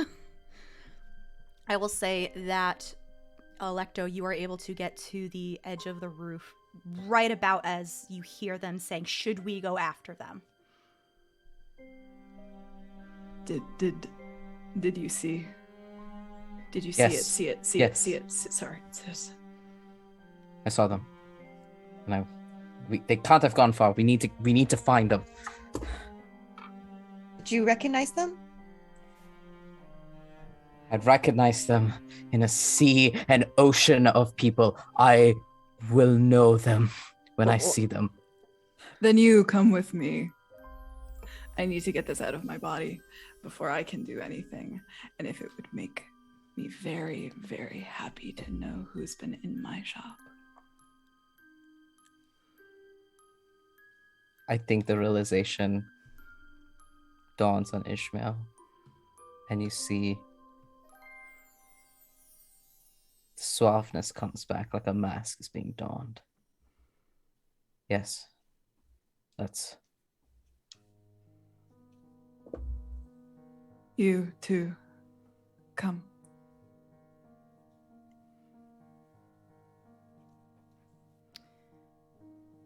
Eleanor and Roshni. As Alecto walks away, Yasar walks up. He looks disheveled, normally not. He's usually very put together. I'm sure. Oh yeah, his hair has been undone from the braid, and his literally gold hair is flowing out behind him. Mm-hmm. You're right. I'm okay. Whatever kind of spell that was a doozy. Are you okay? And he is addressing you, Roshni. I will be, as soon as we get this curse out of here. Curses. Lovely. Not Being dealt with. That's good to hear. I've done a quick inventory. Make sure, and we have stolen art. Yeah. Oh wait, no, I didn't shoot that shit. Never mind. Yeah. What? Anya's stolen? art piece has been stolen, so I'm gonna have to report this. Very frustrating. So.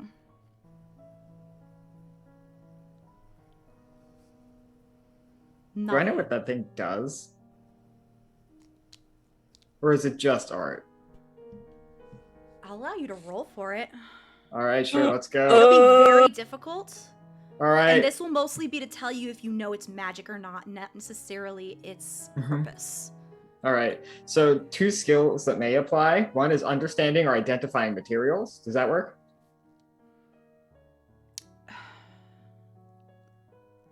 Kind of, not really, but I'll give you 1 level. Okay.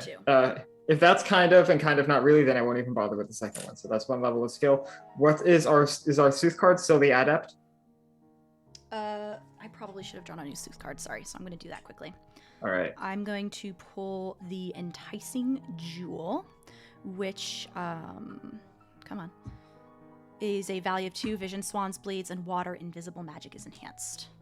All right. So I still have +1, and I'm spending. So I have a skill. I'm spending from intellect, and I have this card. So that's going to be +3.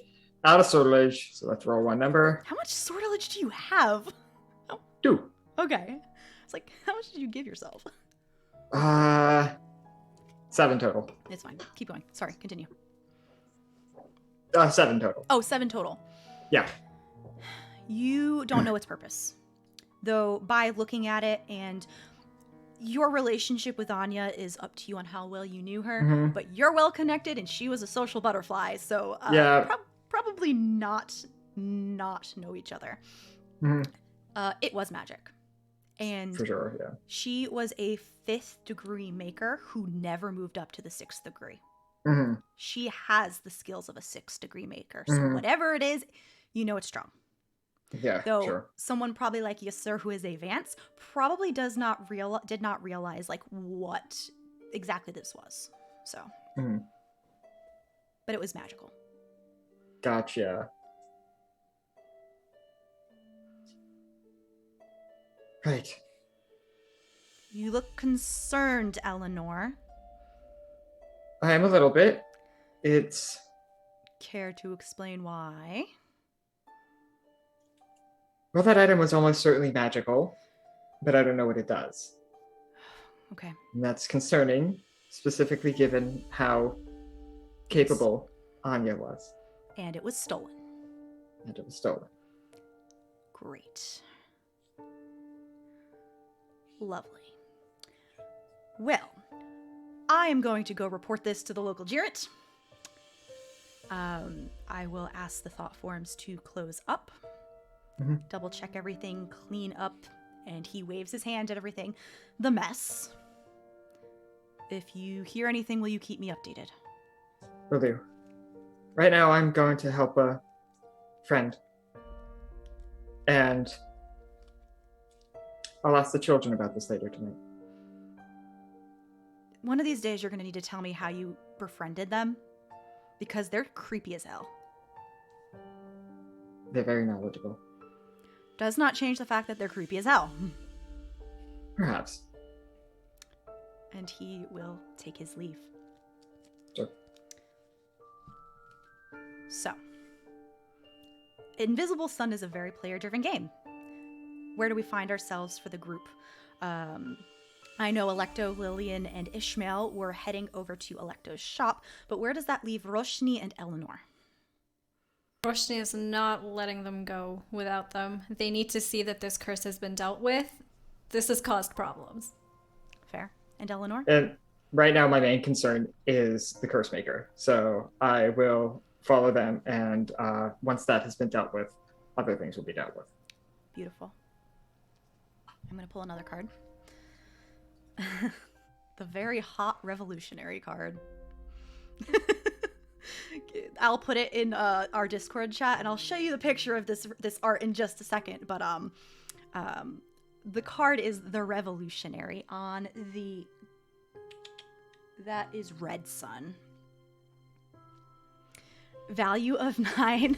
Secrets, Ravens, Books, and Flame. Lust, Sexuality, Change, and Destruction. Sovereign card of the... we don't have any gallants in the party, so it doesn't fucking matter. Everyone gets a +1. Sovereign is the sovereign of the family of secrets. The revolutionary is a force for change. Quite possibly the least secret of the family. The revolutionary is brazen and bold, changing what needs changing, even if through destruction or violence. The strong sexuality of the revolutionary is obvious, but the aspect is quite separate from the other. There is no suggestion of sexual violence here, but instead sincere passion and mutual attraction. I am putting that in our group chat in Discord right now if you would like to see this. One man I would die for. I need the reactions from everybody in this group chat that has not seen it already. Oh, Dad! Yeah, I turned the volume back on for you so you could hear my Oh, okay. Alecto AU? That's all I'm saying. Listen. I would like to make him my card. How do I make him my card? We'll talk about this offline, but anyway, I think it's time for a music change as we pan over to Alecto's shop, which is still a fucking mess. Like, it was trashy, but now it's just trash and broken. I do want to mention that on the walk here, Ishmael is we don't need to roleplay this out role for anything. I assume he won't see anything anyway, but he is like combing the area with his eyes and whispers to his serpents to also you see them kind of like move up towards the front of his hands, almost acting as extra pair of eyes for himself.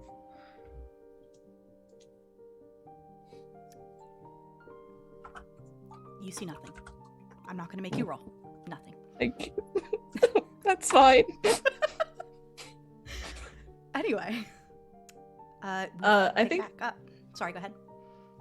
Yeah, I mean, Alecto would lead the group, this funny little group.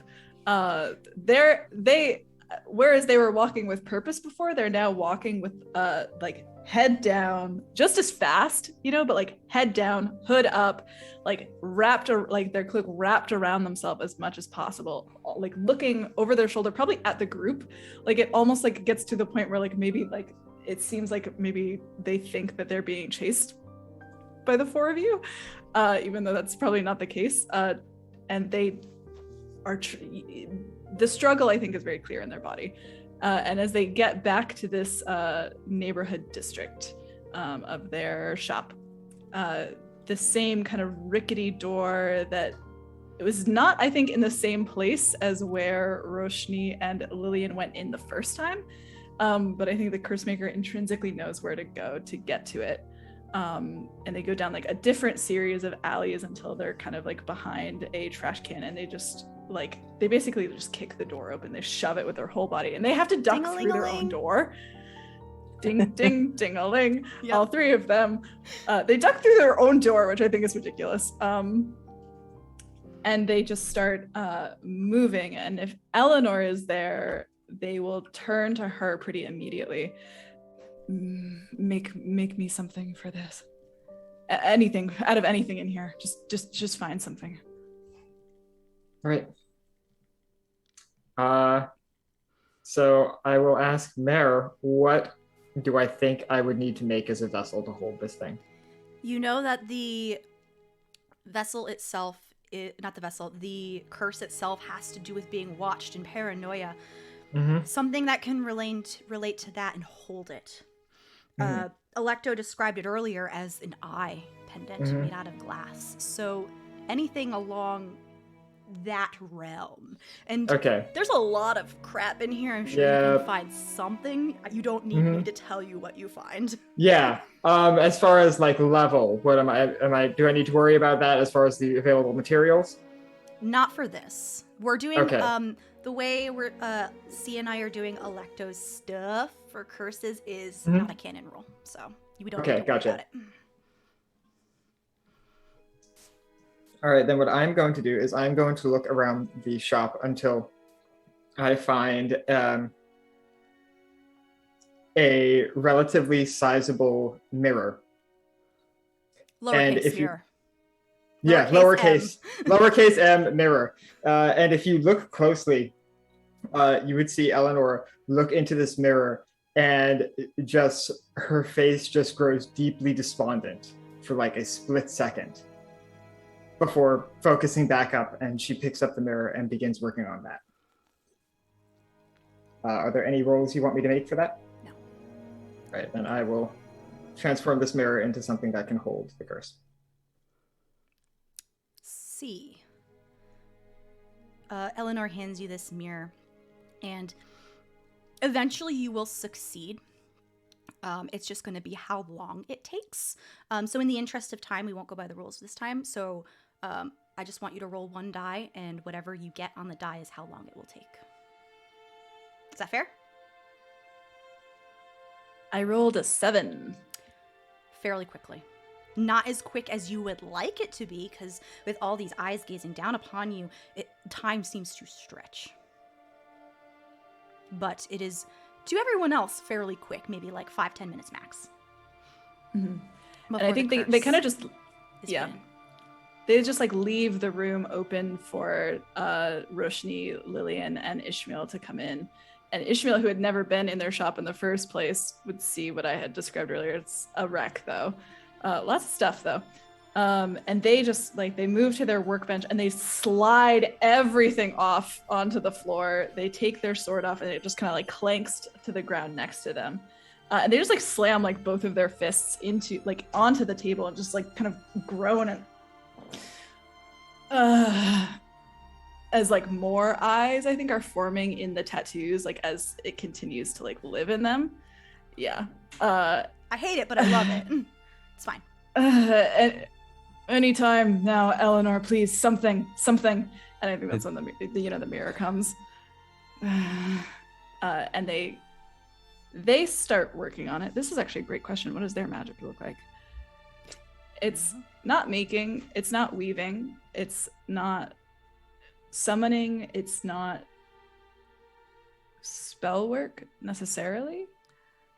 But they take the mirror, and I think what they do is they first, they put their hand against it, and they first meet the glass, and then they try again, and their hand just passes through.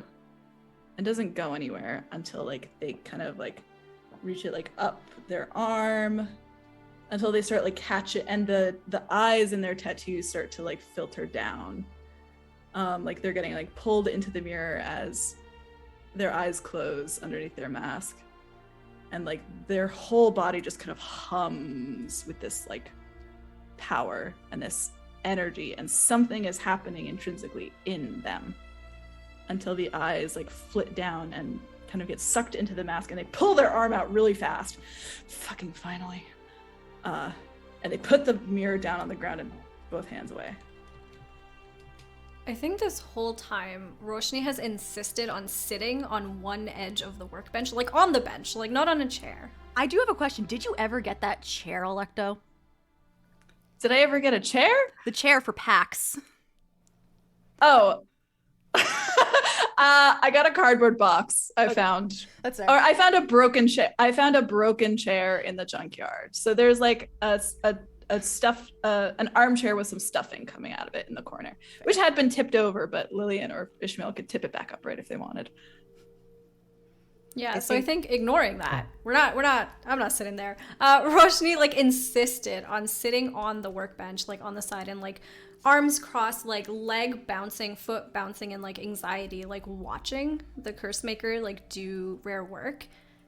And like occasionally like looking around the room, but then like flitting back to you working. And when you sort of like pull back and like indicate that you're done, they're just kind of gonna look at it, look at you, and say, and it's in there. Yes. Are you sure? Yes. Okay. And I think for the first time since the curse kind of was released, like you can see Roshni's body like they sink back a little, and like a deep breath like is released that they've kind of been holding on to this whole time. Lillian and Ishmael, while this curse making is going on, what are the two of you doing? Ishmael is looking around the room, and I think, at first going, charming, and just kind of like, expectations, reality sort of moment is happening to them. But they're focused right now. As soon as that kind of happens, as the workbench area kind of becomes the site of activity, Ishmael's paying attention to the kind of magic. Clearly, these things are protected. So I think he's kind of like fishing around on how this all happened in the first place. How did something that looks like it takes time and expertise to keep hidden get taken? And is just kind of like observing and looking around and just paying attention to like the quality of magic that's being manifested by Eleanor as the vessel, and how Alecto places this curse back inside. And Lillian? Lillian probably has a bunch of nervous energy and has started picking things up. Oh. And just like this pile of paper on the floor, put it back on the counter, went back to the broken glass and kind of like started sweeping it up to it so it's not just all over the floor and the thing. Just trying to make herself kind of useful because she got to do something. I lied. I lied. If anything happens to Eleanor or Lillian, I will riot. Alecto didn't seem to want a lot of eyes on them anymore, so she's just like, okay, I'll busy myself over here. Yeah, the curse has been contained. And I'm assuming you're not leaving it out in front of everybody, similar to what like you did before. That's getting a coat or something along those lines. Yeah, pretty quick. Similarly, Alecto, puts it down, hands off, says those few words to Roshni, and then gestures for like anyone to pass them the cloth, and maybe Lillian is closest. That rag. Mm-hmm. Yeah, pass you a cloth big enough to cover it. And they pass they cover it and kind of tie the mirror like at the bottom with the rag over it, and then they finally relax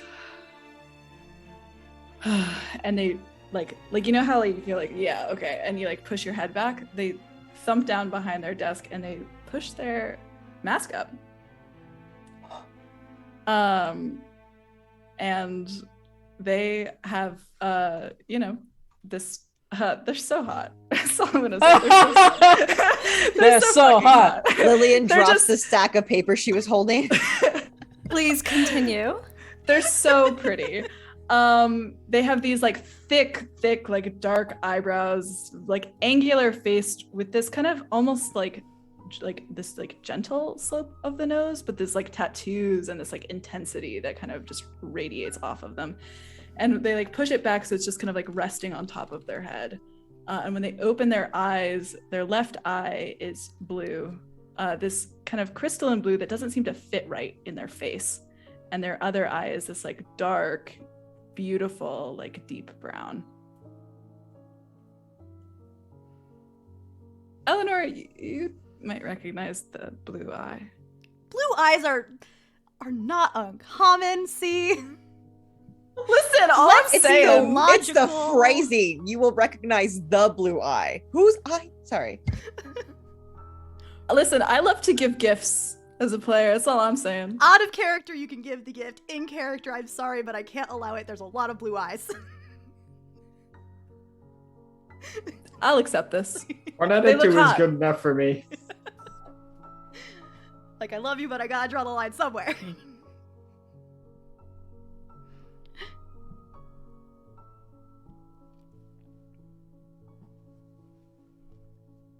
You It's better. done. Better is a good word for it. Seeing the process, and pardon me for my wandering eyes, but doesn't seem all too pleasant. And this wry smile kind of like cracks open their face.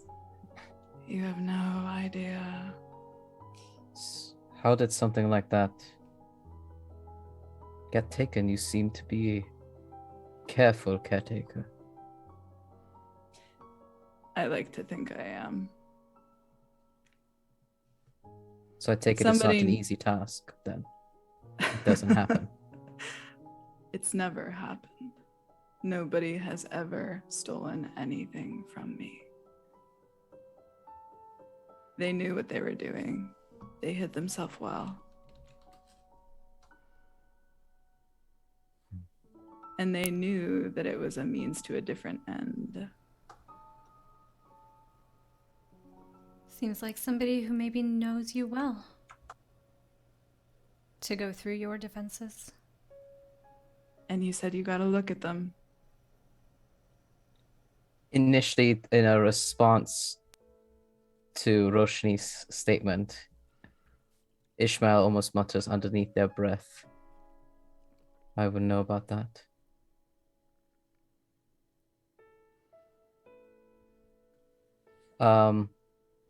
But at Alecto's question, I did get a good look at them, yes. Someone I'm familiar with. Looking for. Then it seems we have a mutual interest. We do. And I would like to count you as an ally in this search. It seems that, given present circumstances, gestures to everything in the room. This is big.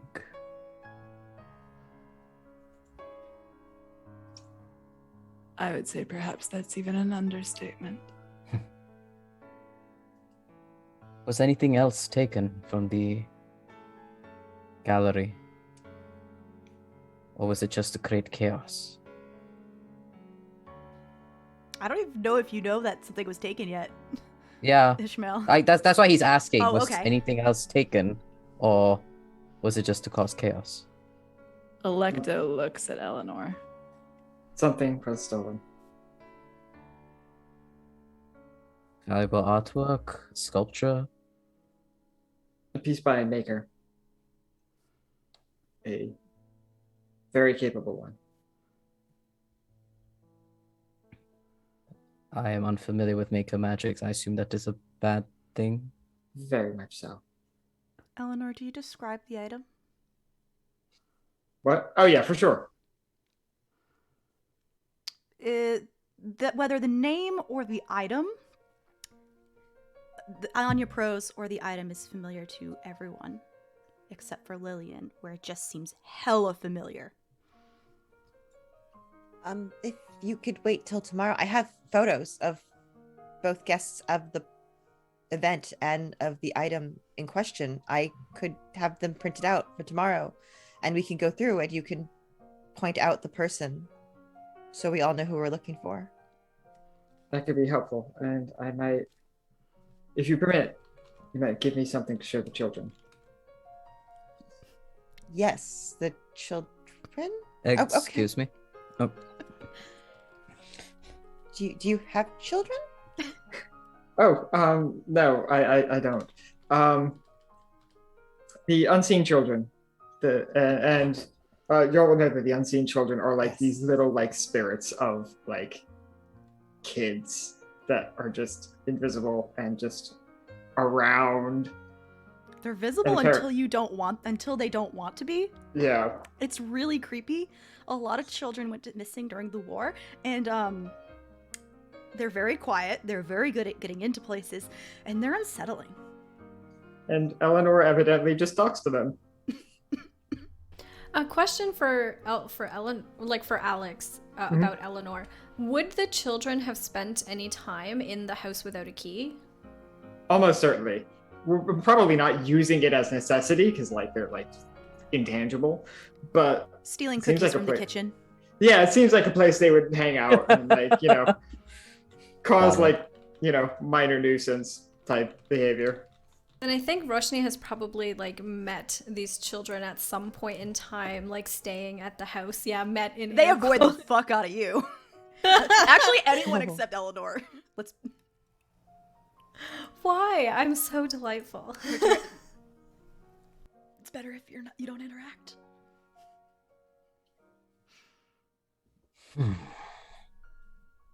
Intriguing.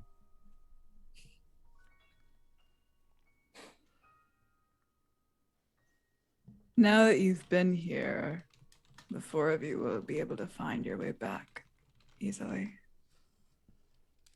I'd like to see those photos. Lillian? Yes, I will develop them as soon as I get home today. Then you would have my thanks. And I have not forgotten, and I kind of glance at Roshni, the deal. Thank you. But we should find out who is capable of stealing something this strong. I think that's very important. That might be more important than my problems at the moment. Yes. The capabilities and where they come from are top questions. I will do some checking around myself. Whatever this is, I can assure you all, was unfamiliar to me before this point.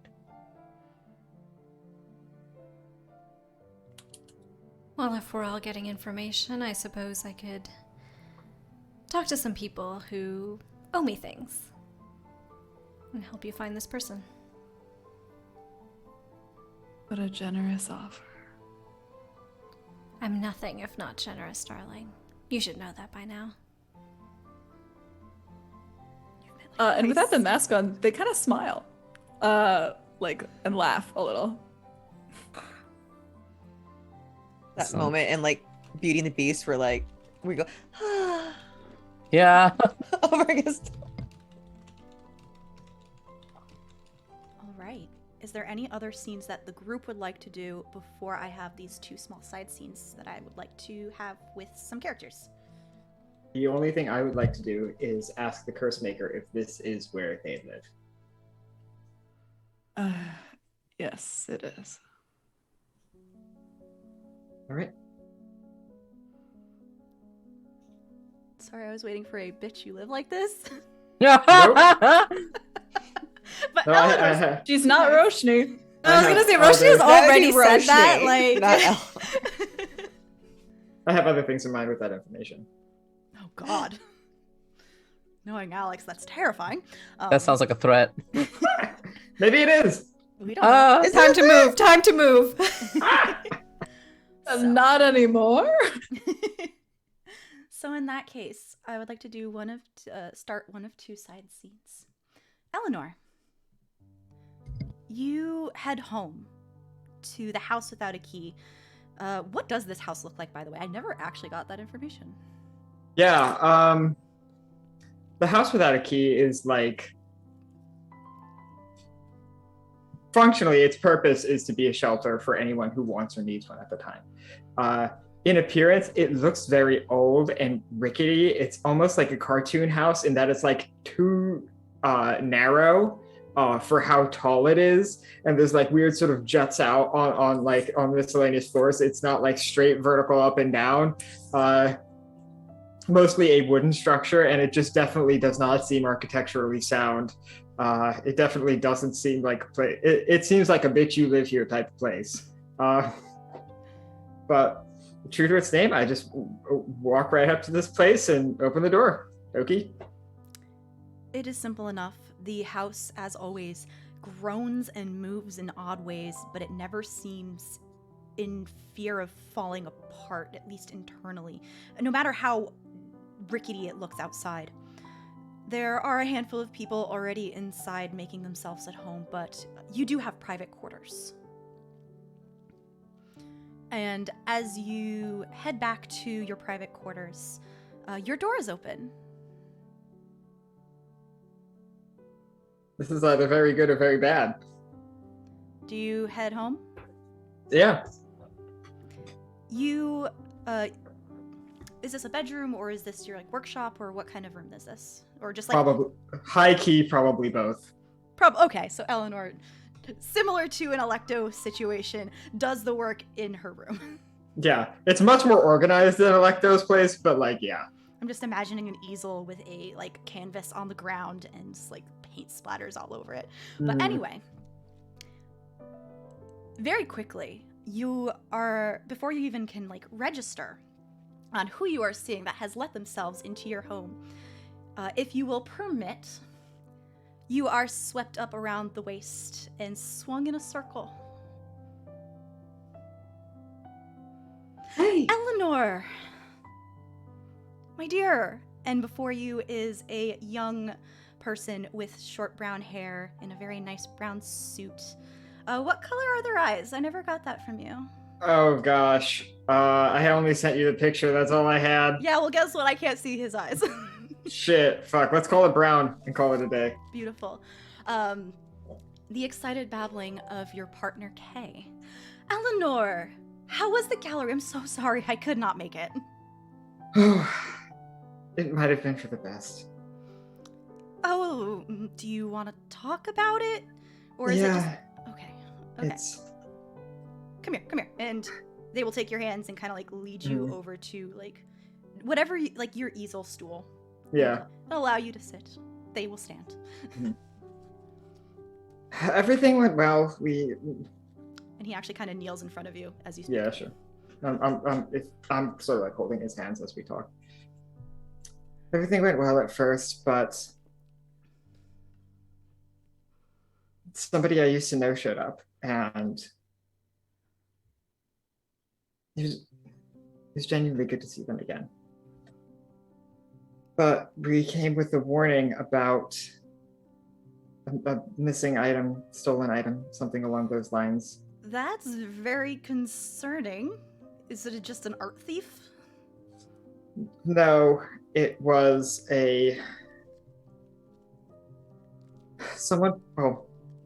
this person put a curse inside of an object to try to keep it contained. Someone stole the object and by extension the curse. I know nothing about magic, but that's terrifying. Yeah, Just a little bit. It's not any less terrifying for me, but whoever stole it evidently was at the gallery, and they let this curse loose as a distraction to steal another piece. Oh. Are you okay? You're here at least, so I know you're I'm okay, here. but are you okay? I'm okay. It was supremely uncomfortable, but I'm okay. Okay. Friend's okay. I'm not a Yasar or Ryan if your terms whenever we chit chat, but is he okay? Like, not my best He's friend, okay. but I don't want him harmed. Yeah, he's okay. It looked like Roshni was a little rattled. I don't know You've if they'll be talked about back them anytime before. soon. I But vaguely remember seeing them. They're hard to miss. yeah, they were around here a couple times. Yep. Yes, I'm making the connection. Yeah. Quite literally in the literal sense hot. Very much. Yes. Yeah. Anyway, we're trying to figure out what happened. Okay. It's a mess. Well, if you need anything, and he will give your hands a squeeze, let me know. I know some people and some other people, and you know how it works. You're not the only one that's well connected. I know people in the Marquee Quarter and stuff like that. No, they won't get involved. But regardless, if you need anything, let me know. I will. We'll figure it out. Good. But the real reason why I came here, besides to see your lovely, lovely face, is I actually wanted to commission you. If you're taking commissions, I don't know if you're taking commissions. I'm taking commissions. Okay. Now that the gallery is ostensibly up and running, I suddenly have much more free time. Kind of up and running with the chaos. I was gonna ask now.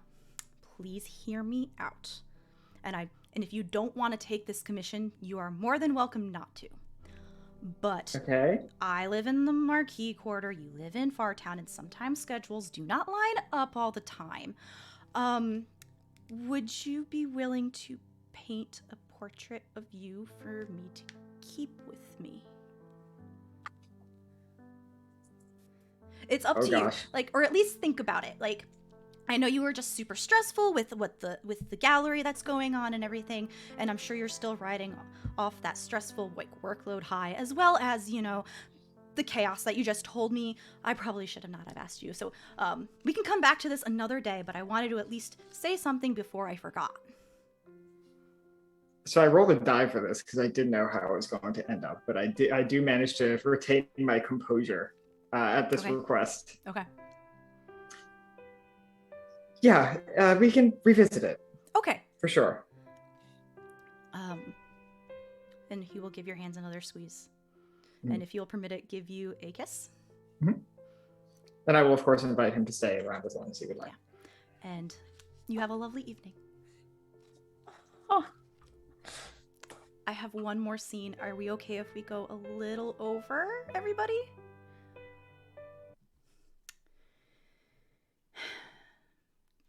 Alecto. Oh no! Can you describe me your nightly ritual for me before going to bed? Yes, I can. Alecto, once everyone has left, I can't believe it's herd Alecto time. Once everybody has left, Alecto closes the door to their shop, and everything is still everywhere. So it's not so much a nightly ritual now, but they lock the door. They think for a moment. They shove the armchair, the fucked up armchair that they got in front of the door. And then they move to a small, just like behind their workshop is another door with a little whisper lock on it. And they whisper a phrase into the lock, and it clicks open. And they push the door open to reveal what is actually their bedroom, which is very small, like no smaller than like it's like closet sized, basically. It has like enough room for a bed. There's a small table. There's still like things in here, like a few other things, a little like what looks like a hand sewn rug on the floor, and they don't do too much. But I think the one notable thing that they do every night is they go to their record player and put on a very specific song, and they listen to it. Where do you keep your mask when you go to sleep? It lays on the opposite pillow. as you lay your head down to rest and as your eyes close and begin to fall asleep. Almost, you're not sure if it's a dream or intangible or what, because Saturnine is so different than Shadow, full of different memories, and sometimes even after you've acclimated to Saturnine, it's very difficult to know what is real and what is not. But as you drift off to sleep, you feel two soft hands cup your cheeks and lips kiss your forehead. And that is where we will end the session. I need to request another hour. I'm sorry. No, you can't. You can't do this. Sorry, We can't. 5 a.m. I'm sorry, what? 5 a.m. Y'all. Okay. God damn it. What? I am nervously petting my hair. Is how I feel.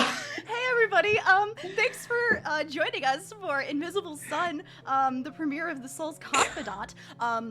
We have one last player thing to do before we all do our sign-offs, and Invisible Sun has, at the end of each session, you say, hey, do I think I progressed my arc, and whether you think you get a joy or despair for the session. And also, what I like to do is, if you have a favorite part, please tell everybody your favorite part, and we'll go into sign-offs. So, do I have any volunteers first, or do I need to choose someone?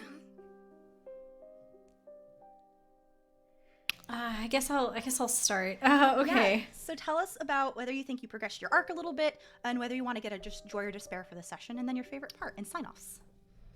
Do I need to tell everyone what my arc is, or just? You don't have to tell anyone. You don't have to tell people your arc, but just say yes, no.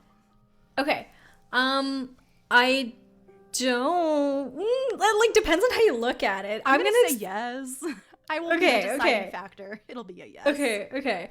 Then yes, we progressed my arc a little bit. I think today it was hella despair. There was nothing good about that for Roshni at all. I'm sorry, I'm sitting right here. You look, okay, we can talk after. Yeah, so I think I get a despair for this session, and if we're talking about fun parts of the session, I just love hearing everybody's description of the world and how magic works and stuff. Just the surrealist aspect of it is really fun for me. So the question about what art do we see was kind of fun for that, because everybody had such unique and interesting ideas. So, and do you want to tell everybody where we can find you? Ah, yes, right, that thing. Hello, my name is Hamnah. I use any and all pronouns. As I mentioned earlier, I am a TTRPG performer, and you can find me on Twitter at @hshahid_, where I talk about all of the different projects I'm a part of. Yeah, I won't go into a list of them, just follow me on Twitter, and I talk about them there. Let's popcorn it. Tell who's next. Hamnah, who's next? Let's popcorn. Who's next?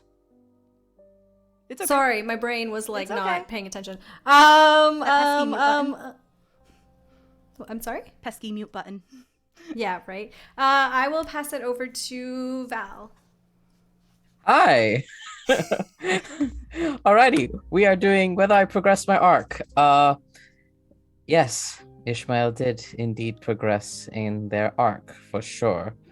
I think Ishmael has received a despair for sure. Surprise. That's a despair. Oof, that was big ouchie for me. Favorite part, I really enjoyed the bit towards when we arrived at Alecto shop, all of us as a group, and we saw the actual process in which these items are kept aside. I think it was very, very interesting. It says it kind of fleshes out a lot of questions that we might have had before about curses and how they work and how they kind of suck in every way possible, it feels like. What else am I supposed to say? Where can we find you? Oh, you can find me on most social media at Valiant Dorian. I am a TTRPG performer and GM, and I'm usually very, very active on Twitter. So go and check me on twitter.com/Valiant Dorian. I also stream on Twitch at Auto Spirit Bear, so go and check me out. Do fun things. And who's next? Val, who's next? Oh, who's next? I am gonna throw it to Alex. You did not hear the unholy I just made. You're not a GM this time, so you can't go last. I know, right? I can't exert my GM. Oh. Anyway, hello. Hi, everybody. My name is Alex. You can find me on Twitter at PhoenixAxolotl. This is currently the only project I'm working on, though that might change in the next few months. I evolved from a degenerate college student to a degenerate engineer. We'll cross that bridge when we get there. In any case, as for tonight, I do think I progressed my arc. And I think that there is one thing that leans me towards despair, which is obviously all the fuckery that happened at the however, I think there are two things that lean towards joy. So I'm going to argue in that. One, during all the curse stuff, Eleanor had this feeling of being watched, and she like kept her shit together. Which is good for her. Very, very solid for her. And also, I do think she genuinely, I don't know if enjoyed is the right word, but it genuinely made her happy to see Alecto there at that specific event. I would argue joy for this session. I am not going to tell you no. Who's next? Stop muting yourselves before saying who's next, y'all. Oh, fuck, I have to pick? Oh, no. That's how it works. Yeah, right. Who's left? C and April. Okay, C. Okay. I do feel like I progressed my arc insofar as just laying down the bare bones, potentially. So I'll go with a yes. And similarly, just because I like to have fun, I am also weirdly going to argue for joy for this session. Okay. Surprise, surprise. I know, odd. Because I got the thing back. Oh, fair. It sucked, that's fair. but I did get it back. And it was actually very nice to see Eleanor again. And Alecto has never had people who wanted to work with them, and now they have 4, which is odd. I'm all at once. And where can we find you?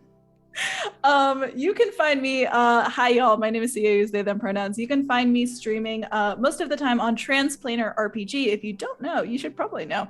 Transplanar RPG is an all transgender person of color led 100% homebrew D&D 5th edition actual play live stream. We also do some amazing side quests and docu anthologies, which the lovable Hamnah is also on. So check that out if you're interested. We stream on Saturdays, 3 p.m. US Central Time. So you can find me doing a lot of stuff there. You can also find me drawing very trans, very gay art on my Twitter, just all social medias at PieSharpArt. So check me out. Will I be drawing this group?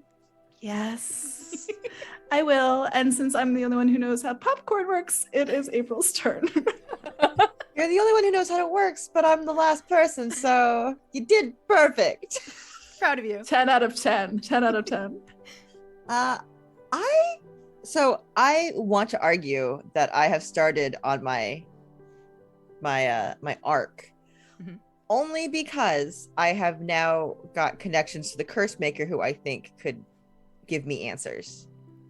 But can I, as the GM, argue something that I put into motion, but not? Yes, you can. I would like to give it to you anyway because of GM stuff. Oh shit! Now I'm scared. And as everyone, for progressing your arc, you get 1 acumen. So maybe I'm way more nervous now. Sorry. Don't worry. Do not worry. I have sowed some seeds for all of you. She says you get your thing because I've done something, but don't worry. But don't worry about it. Sorry. Continue. Arc. No. Sorry, Joy, despair. My head. I want to argue for joy because I now have friends. Oh I'm my not god. working alone anymore. That hurt. What the fuck, April? Retweet. And where can we find you? I am April. I am she, her. You can find me all over the internet as April Raygun. I have Hunt for the Hard Charts with Slady's ATL, who we had Mare with us for a charity event yesterday because we just hit our 1-year anniversary. That's on Fridays. I'm playing Cthulhu this Wednesday. And next month, we're starting a Camp Half-Blood Percy Jackson themed Demigods play game. So Hell yeah. check that out. And Mare. That's me. Where can we find you? I had to grab my schedule because whenever I do my outros, I forget something. Hi, I'm Merritt. You can find me on Twitter at Archmage of Dice. This is my currently the only stream game where I'm game mastering.